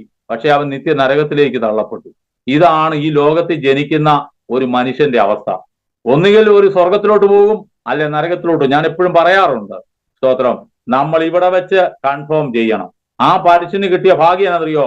ഈ ഭൂമിയിൽ വെച്ച് മരിക്കുന്നതിന് മുമ്പ് അവന്റെ ടിക്കറ്റും വിസയും എല്ലാം അവൻ കൺഫേം ആക്കി ഏത് രാജ്യത്തോട്ട് അവന് പോകേണ്ടതെന്ന്. ഒരു കാര്യം ഞാൻ പറയാം, ഞങ്ങളുടെ ഭാഷയിൽ പറഞ്ഞാൽ കൊച്ചി ഇന്റർനാഷണൽ എയർപോർട്ടിൽ ചെന്നേറ്റല്ല, അല്ലെങ്കിൽ തിരുവനന്തപുരം എയർപോർട്ടിൽ ചെന്നിട്ടല്ല, ബോംബെയിലോ ഡൽഹിയിലോ ഉള്ള എയർപോർട്ടിൽ ചെന്നിട്ടല്ല നീ എങ്ങോട്ട് പോകണമെന്ന് പ്ലാൻ ചെയ്യേണ്ടത്. നീ വീട്ടിൽ വെച്ച് തന്നെ നിന്റെ വിസയും നിന്റെ ടിക്കറ്റും എല്ലാം കൺഫേം ആക്കിയിട്ടേ എല്ലാം പറ്റുള്ളൂ. അനേക ഫ്ലൈറ്റുകൾ അവിടെ വരുന്നുണ്ട്. അബുദാബിക്കുള്ള ഫ്ലൈറ്റ് വരുന്നുണ്ട്, ദുബായിക്കുള്ള ഫ്ലൈറ്റ് വരുന്നുണ്ട്, മസ്കറ്റിനുള്ള ഫ്ലൈറ്റ് വരുന്നുണ്ട്, സിംഗപ്പൂരിനുള്ള ഫ്ലൈറ്റ് വരുന്നുണ്ട്. അനേക ഫ്ലൈറ്റുകൾ എയർപോർട്ടിൽ വരുന്നുണ്ട്. പക്ഷേ നിനക്ക് അവിടെ വന്നപ്പോ നിനക്ക് ബോധിച്ച ഫ്ലൈറ്റിൽ പോകാൻ പറ്റത്തില്ല. അതുകൊണ്ട് നീ പോകേണ്ട ഫ്ലൈറ്റ് ഏതാണെന്നുള്ളതും നീ പോകേണ്ട രാജ്യം ഏതാണെന്നും ഉള്ളത് നീ ഭൂമിയിൽ വെച്ച് നിന്റെ വീട്ടിൽ വെച്ച് തന്നെ തീരുമാനമെടുക്കണം. ഞാൻ പറഞ്ഞതിന്റെ ആശയം നിങ്ങൾക്ക് മനസ്സിലായോ? ഗോകുൽത്ത മലയിൽ കടന്നുകൊണ്ട് ആ കള്ളൻ അന്നേരം ഒരു അവസരം അവന് കിട്ടി. അവൻ വിശ്വാസത്തിൽ കൂടെയുള്ള നീതീകരണം അവൻ പ്രാപിക്കാനിടയായിട്ടുള്ളൂ. അവൻ സ്വർഗീയ പർദീസായി പോയി. നേരെ മറിച്ച് മറ്റേ കള്ളൻ പരിഹസിച്ചേച്ച് അവൻ നിത്യ നരകത്തിലേക്ക് പോയി. 2 വ്യക്തിത്വ യേശു ക്രിസ്തു നടുക്കി കിടക്കുകയാ. ഒരു കാര്യം ഉറപ്പാ, ഏത് വേണമെന്ന് നമ്മൾ ഇവിടെ വെച്ച് സെലക്ട് ചെയ്യണം. ഹല്ലേലൂയ, സ്തോത്രം. ഈ ഭൂമി ഞാൻ ഇപ്പോഴും പറയാറുണ്ട്, സ്തോത്രം, ഈ ലോകത്തിലുള്ള ജനിക്കുന്ന മനുഷ്യരെല്ലാം പാപത്തിലാണ് ജനിക്കുന്നത്. ഹല്ലേലൂയ, സ്തോത്രം. അകൃത്യത്തിൽ അവൻ ഉരുവാകുന്നത്. പക്ഷെ ഒരു കാര്യം പറയാം, അവൻ ജനിക്കുന്നത് പാപത്തിൽ, വളരുന്നത് പാപത്തിൽ. ആ പാപത്തിന്റെ ശമ്പളമായ മരണം, നിത്യമരണം, നിത്യനരകം, അതിലേക്കാണ് അതിന്റെ പരിണതഫലമായി ചെന്നെത്തുന്നത്. എന്നാൽ വേറൊരുവനും ഇതുപോലെ പാപത്തിൽ ജനിച്ചു, പാപത്തിൽ വളർന്നു, വരുന്ന വഴിക്ക് വെച്ച് തന്നെ വഴിയിൽ വെച്ച് നശിക്കാതിരിക്കുവാൻ പുത്രനെ ചുംബിക്കുവാൻ ഇടയായി തീർന്നു. എന്റെ ജീവിതത്തിലും അതാ നടന്നത്. വഴിയിൽ വെച്ച് ഈ പുത്രനെ ചുംബിക്കുവാനുള്ള ഭാഗ്യം കിട്ടി. അതാ ലോട്ടറി അടിക്കുന്നതിനേക്കാൾ വലിയ ഭാഗ്യവാ യേശു ക്രിസ്തുവിനെ രക്ഷിതാവും കർത്താവുമായി സ്വീകരിക്കുവാൻ ആ ഭാഗ്യം അവിടെ വെച്ച് കിട്ടി. അതുകൊണ്ട് എന്താ സംഭവിച്ചതെന്ന് അറിയാവോ? അവൻ വളർന്നത് പാപത്തിലാണെങ്കിലും ആ യേശു ക്രിസ്തുവിനെ രക്ഷിതാവും കർത്താവുമായി സ്വീകരിച്ചപ്പോൾ അവൻ ഡൈവേഷൻ ചെയ്തു. ഇന്ന് നീ എന്റെ കൂടെ പറുദീസായിൽ ഇരിക്കുമെന്ന പറഞ്ഞ കള്ളനെ പോലെ നമുക്ക് ആ ഒരു ഭാഗ്യം കിട്ടി. വഴിയിൽ വെച്ച് നമ്മൾ റൂട്ട് തിരിച്ചു വിട്ടു. നമുക്കറിയത്തില്ല, ട്രെയിനൊക്കെ ചിലപ്പോൾ പറയത്തില്ല റൂട്ട് തിരിച്ചു വിട്ടെന്ന, നമ്മുടെ റൂട്ട് തിരിച്ചു വിട്ടു. അതുകൊണ്ട് നേരെ സ്വർഗത്തിലേക്ക് പോകും. അതുകൊണ്ട് ഇനി നമ്മൾ മരിച്ചാലും നമ്മൾ സ്വർഗം. ഞാൻ പറഞ്ഞല്ലോ, സ്തോത്രം, ആ ഭൂതം ബാധിച്ചവനായ ആ മനുഷ്യന്റെ അവസ്ഥ നോക്കിയാൽ അവൻ ഈ ലോകത്തിൽ യാതൊരു സന്തോഷവും പ്രാപിക്കുന്നില്ല. അവന് കിട്ടുന്ന അവന്റെ സന്തോഷം എന്ന് പറയുന്നത് കല്ലറയെ കിടക്കുന്നതാ, നാട്ടുകാരെ മുഴുവൻ ഉപദ്രവിക്കുന്നതാ, വസ്ത്രം ധരിക്കാതിരിക്കുന്നതാ. പക്ഷെ ഒരു കാര്യം ഞാൻ പറയാം, അവന്റെ അകത്തിരുന്ന ആ പൈശാചിക ശക്തി ഇവനെ എങ്ങോട്ടാ കൊണ്ടുപോകാൻ പോയെന്നറിയോ? ഇവനെ കൊണ്ട് ഈ ഭൂമി ചെയ്യിക്കാവുന്ന പരിപാടികളെല്ലാം ചെയ്യിച്ചേച്ച് അവൻ അതിന്റെ അടിമത്തത്തിൽ കിടക്കുകയായിരുന്നു. ആ അവനെ അടിമയാക്കി വെച്ചിരിക്കുന്ന പൈശാചിക ശക്തി അവനെ കൊണ്ട് ഈ പ്രവൃത്തിയെല്ലാം ചെയ്യിച്ചിട്ട് ഇവനെ എന്താ ചെയ്യാൻ പോയെന്നറിയാവോ? അവന്റെ അകത്തുനിന്ന് പോയ ആ പൈശാചിക ശക്തി, ആ ഭൂതം എന്താണോ കാണിച്ചത് അതാ അവൻ ചെയ്യാനിരുന്നത്. ആ ഭൂതം ബാധിച്ചതെന്താ? അവൻ ചെന്ന് പോയി ആ ഭൂതം ചെന്ന് എന്നാ ചെയ്തത്? പന്നിയുടെ പുറത്തേക്ക് കയറി. പന്നി എന്നാ ചെയ്തത്? ആത്മഹത്യ ചെയ്തു. സ്തോത്രം. അങ്ങനെയാണെങ്കിൽ ഇവന്റെ അകത്തിരുന്ന ഈ ഭൂതം ബാധിച്ചവൻ ചെയ്യാനിരുന്നത് ആത്മഹത്യ ചെയ്യാനിരുന്നത്. ഒരു കാര്യം ഉറപ്പാ, ആ ഭൂതം ബാധിച്ചിരുന്നവൻ ആത്മഹത്യ ചെയ്യാനിരുന്നെങ്കിൽ അവന്റെ അകത്തുനിന്ന് ആ സ്പിരിറ്റിനെ അടിച്ച് ദൂരെ കളഞ്ഞു കർത്താവ്. പരിശുദ്ധാത്മാവ് ഹോളി സ്പിരിറ്റ് വന്നപ്പോൾ ആ ഈവിൾ സ്പിരിറ്റിനെ അടിച്ച് ദൂരെ കളഞ്ഞിട്ട് അവനെ സ്വതന്ത്രനാക്കി വിട്ടു. ഒരു കാര്യം ഞാൻ പറയാം, അവൻ ഇന്ന് ഭൂമിയിൽ ജീവിച്ചിരിപ്പില്ല, അവനിപ്പോ മരിച്ചിട്ടുണ്ട്. പക്ഷെ ഒരു കാര്യം, അവന് കിട്ടിയത് ലോട്ടറി അടിക്കുന്നതിനേക്കാൾ വലിയ ഭാഗ്യമാണ്. എന്നാന്നറിയോ? അവൻ അത് കഴിഞ്ഞ് പിന്നെ അവൻ കല്ലറയിൽ കടന്നിട്ടില്ല, പിന്നെ അവൻ വസ്ത്രം ധരിക്കാതെ നടന്നിട്ടില്ല, കല്ലുകൊണ്ട് ഇടിച്ചിട്ടില്ല, ആരെ ഉപദ്രവിച്ചിട്ടില്ല. അവൻ വചനത്തിന്റെ കീഴിലായിരിക്കുന്ന അവൻ ഒരിക്കൽ പുതിയ സൃഷ്ടിയായി മാറി. ഒരു പുതിയ സൃഷ്ടിയായതുകൊണ്ട് ഒരുവൻ ക്രിസ്തുവിലായാൽ അവൻ പുതിയ സൃഷ്ടിയാ. പിന്നെ അവൻ ഈ ലോകത്തിൽ ശേഷിച്ച കാലം അവൻ നല്ല മാന്യമായ രീതിയിൽ നടന്നു. പക്ഷെ അവൻ മരിച്ചു കഴിഞ്ഞവൻ ഇപ്പൊ എവിടെയെന്നറിയോ? കർത്താവ് കാഹളം ധ്വനിക്കുമ്പോൾ അവൻ മധ്യാകാശത്തിൽ എടുക്കപ്പെടും. അവനാ ഏറ്റവും വലിയ ഭാഗ്യവാൻ. ഞാനൊരു കാര്യം പറയാം, എന്റെ ജീവിതത്തിൽ ഈ അനുഭവമാണ് ഉണ്ടായത്. എന്റെ ജീവിതത്തിൽ ഇതാ ഉണ്ടായത്. ഈ കർത്താവിനെ രക്ഷിതാവും കർത്താവുമായി സ്വീകരിച്ചു. അതുകൊണ്ട് ജീവിതത്തിൽ എല്ലാ മേഖലയിലും ദൈവം തരേണ്ട കാര്യങ്ങളെല്ലാം ചെയ്തു. പക്ഷെ പലർക്കും ഇത് പറഞ്ഞാൽ മനസ്സിലാകത്തില്ല. ഞാൻ ആ രക്തസ്രവക്കാരിയായ സ്ത്രീയോട് ചോദിച്ചാൽ അവളും ഇത് തന്നെ പറയും. ഒരു കാര്യം ഞാൻ പറയാം, അവൾ രക്തം വാർന്നാ മരിക്കുന്നത്. രക്തം വാരി, നമുക്കറിയാം ആക്സിഡന്റുകളൊക്കെ ഉണ്ടാകുമ്പോൾ, നമുക്കറിയാം ആക്സിഡന്റ് ഉണ്ടാകുമ്പോൾ രക്തം മാറുന്ന ആൾക്കാർ മരിക്കുന്നത്, രക്തത്തിലാ ജീവൻ ഇരിക്കുന്നത്. ഒരു കാര്യം, അവൾ രക്തം വാർന്ന് മരിക്കേണ്ടവളാ. പക്ഷെ യേശു ക്രിസ്തുവിനെ ആ തൊങ്കലെ തൊടുവെന്നുള്ള അവരുടെ വിശ്വാസം കൊണ്ട് വിശ്വാസത്താലുള്ള നീതീകരണം പ്രാപിച്ചു. അവർക്ക് ഈ ഭൂമിയിലും നന്മ കിട്ടി, അവിടെ രോഗം മാറി, അവൾ ഈ ഭൂമിയിലും നന്മ കിട്ടി. മാത്രമല്ല അവൾക്ക് നിത്യതയും കിട്ടി. അവൾ ഇന്ന് ഈ ഭൂമിയിൽ നിന്ന് മാറ്റപ്പെട്ടിട്ടുണ്ട്. പക്ഷെ ഒരു കാര്യം പറയാം, കർത്താവിന്റെ കാഹളം ധ്വനിക്കുമ്പോൾ അവൾ സ്വർഗീയ പറുദീസായി കയറും. അവിടെ ജീവിതത്തിൽ കിട്ടിയ ഏറ്റവും വലിയ ഭാഗ്യവാനാണ്. അങ്ങനെയാണെങ്കിൽ ഒരു കാര്യം നമ്മൾ മനസ്സിലാക്കണം, വഴി വെച്ച് നശിച്ചു പോകാതിരിക്കാൻ പുത്രനെ ചുംബിക്കണം. ആ ഭാഗ്യമാണ് നമുക്ക് കിട്ടിയത്. അതുകൊണ്ട് ആ കർത്താവിനെ രക്ഷിതാവും കർത്താവുമായി സ്വീകരിച്ച് നമ്മളുടെ ജീവിതം ഈ ഭൂമിയിലും നമുക്ക് നന്മ കിട്ടും. മാത്രമല്ല നിത്യതയും കിട്ടുവാൻ സർവകൃപാലുവായ ദൈവം ഇടയാക്കുമാറാകട്ടെ. ഞങ്ങളെ ഓർത്ത് പ്രാർത്ഥിക്കുക. സമയം അനുവദിച്ച ദൈവദാസ്യം നടത്തുന്നു. ഞങ്ങളെ കുടുംബമായി ഓർത്ത് പ്രാർത്ഥിക്കുന്ന അപേക്ഷിച്ചുകൊണ്ട് എന്റെ വാക്കുകൾക്ക് ഞാൻ വിരാമം കുറിക്കുന്നു. ദൈവം നമ്മെ എല്ലാവരെയും അനുഗ്രഹിക്കും. വിളിച്ച ദൈവം വിശ്വസ്തനല്ലോ, വഴിയിൽ വലഞ്ഞു ഞാനാലയാനിടാ. വിളിച്ച ദൈവം വിശ്വസ്തനല്ലോ, വഴിയിൽ വലഞ്ഞു ഞാനാലയാനിടാ. ഇടവരികയില്ല, അവൻ എന്നെ പിരികയില്ല. വലതു കൈ പിടിച്ചെന്നെ നടത്തിയിടുന്നു. ഇടവരികയിൽ അവൻ എന്നെ പിരികയില്ല. വലതു കൈ പിടിച്ചെന്നെ നടത്തിയിടുന്നു. മറവിടമാ എനിക്കേശുവുണ്ട്, മറച്ചിടും അവൻ എന്നെ ചിറകടിയിൽ. മറന്നിടാതിവിടെന്നെ കരുതിടുവാൻ, മാറാതെ അവൻ എന്റെ അരികിലുണ്ട്. മാറം നീടാതിബീടന്നെ കരുതിടുവാൻ മാറാതെ അവൻ എന്റെ അരികിലുണ്ടേ. Hallelujah, praise the lord, praise the lord. അനുഗ്രഹീതമായ സാക്ഷ്യത്തിനായിട്ട് സ്തോത്രം ചെയ്യുന്നു. ആമേൻ. പാസ്റ്ററെ, കർത്താവ് ധാരാളമായിട്ട് അനുഗ്രഹിക്കട്ടെ. അനുഗ്രഹീതമായ സാക്ഷ്യത്തിനായിട്ട് സ്തോത്രം ചെയ്യുന്നു. പ്രിയ പ്രേക്ഷകരെ, കർത്തദാസൻ ആമേൻ പറയപ്പെട്ട സാക്ഷ്യം ഞങ്ങളുടെ ദേശത്താണ്. എന്റെ ഹസ്ബൻഡിന്റെ ഒരു പ്രിയ സ്നേഹിതനാണ്. ഞങ്ങൾ സത്യമായ സാക്ഷ്യങ്ങളാണ് പറഞ്ഞത്. കൃപയാൽ കർത്താവ് ഇന്ന് വരെ തന്റെ ദാസനെ, കുടുംബത്തെ നിർത്തി ഇപ്പോൾ തൻ നാട്ടിൽ വന്ന് എന്റെ ഭവനത്തിൽ ഒരു കുടുംബമായിട്ട് വന്നതാണ്. വളരെ സന്തോഷമാണ്. അർമേനിയയിൽ കർത്താവാണ് അയച്ചത്. കർത്താവിന്റെ പ്രവൃത്തി കർത്താവ് തികയ്ക്കുവാൻ അയച്ചത്. എനിക്ക് ആര് ശമ്പളം തരും? എനിക്ക് ആര് ശമ്പളം തരും? അതെ, വിളിച്ച ദൈവം വിശ്വസ്തൻ. കർത്തദാസിനെ നടത്തുന്ന കൃപകൾക്കായിട്ട് ഞാൻ സ്തോത്രം ചെയ്യുന്നു. ഈ സാക്ഷ്യം കേട്ട പ്രേക്ഷകരോടായിട്ട് എനിക്ക് ഒരു വാക്ക് പറയുവാനുണ്ട്. അർമേനിയയിലെ ആദ്യത്തെ ദൈവസഭയാണ് മലയാളി പെന്റക്കോസ്റ്റൽ സഭ. കർത്താവിന്റെ ദാസിനെയും കുടുംബത്തെയും നിങ്ങൾ ഓർത്ത് പ്രാർത്ഥിക്കണം. കർത്തദാസി നാളെ രാത്രിയിലെ കടന്നു പോവുകയാണ്. അവരെ ഓർത്ത് പ്രാർത്ഥിക്കണമേ എന്ന് ദൈവനാമത്തിൽ ഞാൻ അപേക്ഷിക്കുകയാണ്. മാത്രമല്ല, ഇന്ന് നമ്മുടെ നടുവിൽ കടന്നു വന്ന് തന്റെ അനേക സാക്ഷ്യങ്ങൾ ഇനി പറയുവാനുണ്ട്. പലതും താൻ പറയാൻ മറന്നുപോയതല്ല, പലതും പറഞ്ഞില്ല. സമയത്തിന്റെ പരിമിതികൾ ഉണ്ടല്ലോ, അതുകൊണ്ടാണ് പലതും പറയുവാൻ ഇടയാകാഞ്ഞത്. എന്നാൽ ഇന്ന് രാത്രികാലം, ഇന്ന് ഈ സമയക്കാലം നമുക്ക് ഒരുമിച്ച് ചേർന്ന് അനുഗ്രഹീതമായ സാക്ഷ്യം കേൾക്കുവാൻ ദൈവം ഇടയാക്കിയതിനായിട്ട് സ്തോത്രം ചെയ്യുന്നു. കർത്തദാസിനെ കുടുംബമായിട്ട് ദൈവം ധാരാളമായിട്ട് അനുഗ്രഹിക്കട്ടെ. നമുക്ക് ഒരു നിമിഷം കർത്താവിന്റെ ദാസിന് വേണ്ടി പ്രാർത്ഥിക്കാം. കർത്താവെ, അഭിഷിക്ത പൃഥ്വിനെ വിളിച്ച ദൈവം വിശ്വസനായിട്ട് ഇതുവരെ കൂടെ ഇരുന്നല്ലോ. അനേക പ്രതികൂലങ്ങളെ, അനേക പ്രയാസങ്ങളെ കാണുമാറാക്കിയെങ്കിലും എന്റെ കർത്താവിന്റെ സാക്ഷിയായിട്ട് ഇതുവരെയും നിലനിൽക്കുവാൻ കർത്താവ് ഇടയാക്കി. നിന്ദിച്ചവരുടെ ഒക്കെ നടുവിൽ, പരിഹസിച്ചവരുടെ ഒക്കെ നടുവിൽ, ഒറ്റപ്പെടുത്തിയവരുടെ ഒക്കെ നടുവിൽ നിലയായി അപ്പ ഇന്ന് വരെ നിൽക്കുവാൻ അങ്ങ് കൃപ കൊടുത്തല്ലോ. അങ്ങയുടെ സാന്നിധ്യത്തിനായിട്ട് സ്തോത്രം. പിന്നെയും കർത്താവെ, വലിയൊരു ശുശ്രൂഷ തന്റെ ദാസനോട് ചെയ്തെടുക്കുവാൻ പോകുന്നതിനായിട്ട് സ്തോത്രം. പിന്നെയും അധികമായി വ്യക്തികളെ, കുടുംബങ്ങളെ ദൈവസഭയ്ക്ക് കൊടുത്ത് മാനിക്കേണ്ടതിനായിട്ട് പ്രാർത്ഥിക്കുന്നു. അങ്ങയുടെ വാഗ്ദത്തത്തിന് മാറ്റമില്ല കർത്താവെ. അങ്ങ് പ്രവർത്തിക്കണം. ആ ബലമുള്ള കരങ്ങളിലേക്ക് ഏൽപ്പിക്കുന്നു. തന്റെ ദാസിക്കായിട്ട് സ്തോത്രം. മോന് വേണ്ടി സ്തോത്രം. കർത്താവ് അനുഗ്രഹിച്ചാട്ടെ, നന്മകളാൽ നിറച്ചനുഗ്രഹിക്കണം. പ്രാർത്ഥന കേട്ടതിനായിട്ട് സ്തോത്രം. യേശു ക്രിസ്തുവിൻ ധന്യനാമത്തിൽ ചോദിക്കുന്ന പ്രാർത്ഥന ദൈവമൂലം കേൾക്കണം. സ്വർഗ്ഗസ്ഥ നല്ല പിതാവേ, ആമേൻ, ആമേൻ, ആമേൻ. താങ്ക് യു പാസ്റ്ററെ. ഞങ്ങളുടെ ക്ഷണം സ്വീകരിച്ച് ഞങ്ങളുടെ നടുവിലേക്ക് കടന്നു വന്ന് ഈ തിരക്കിന്റെ ഇടയിൽ സമയം വേർതിരിച്ചതിന് വളരെ നന്ദി അറിയിക്കുന്നു. God bless you. മാറാനാഥ.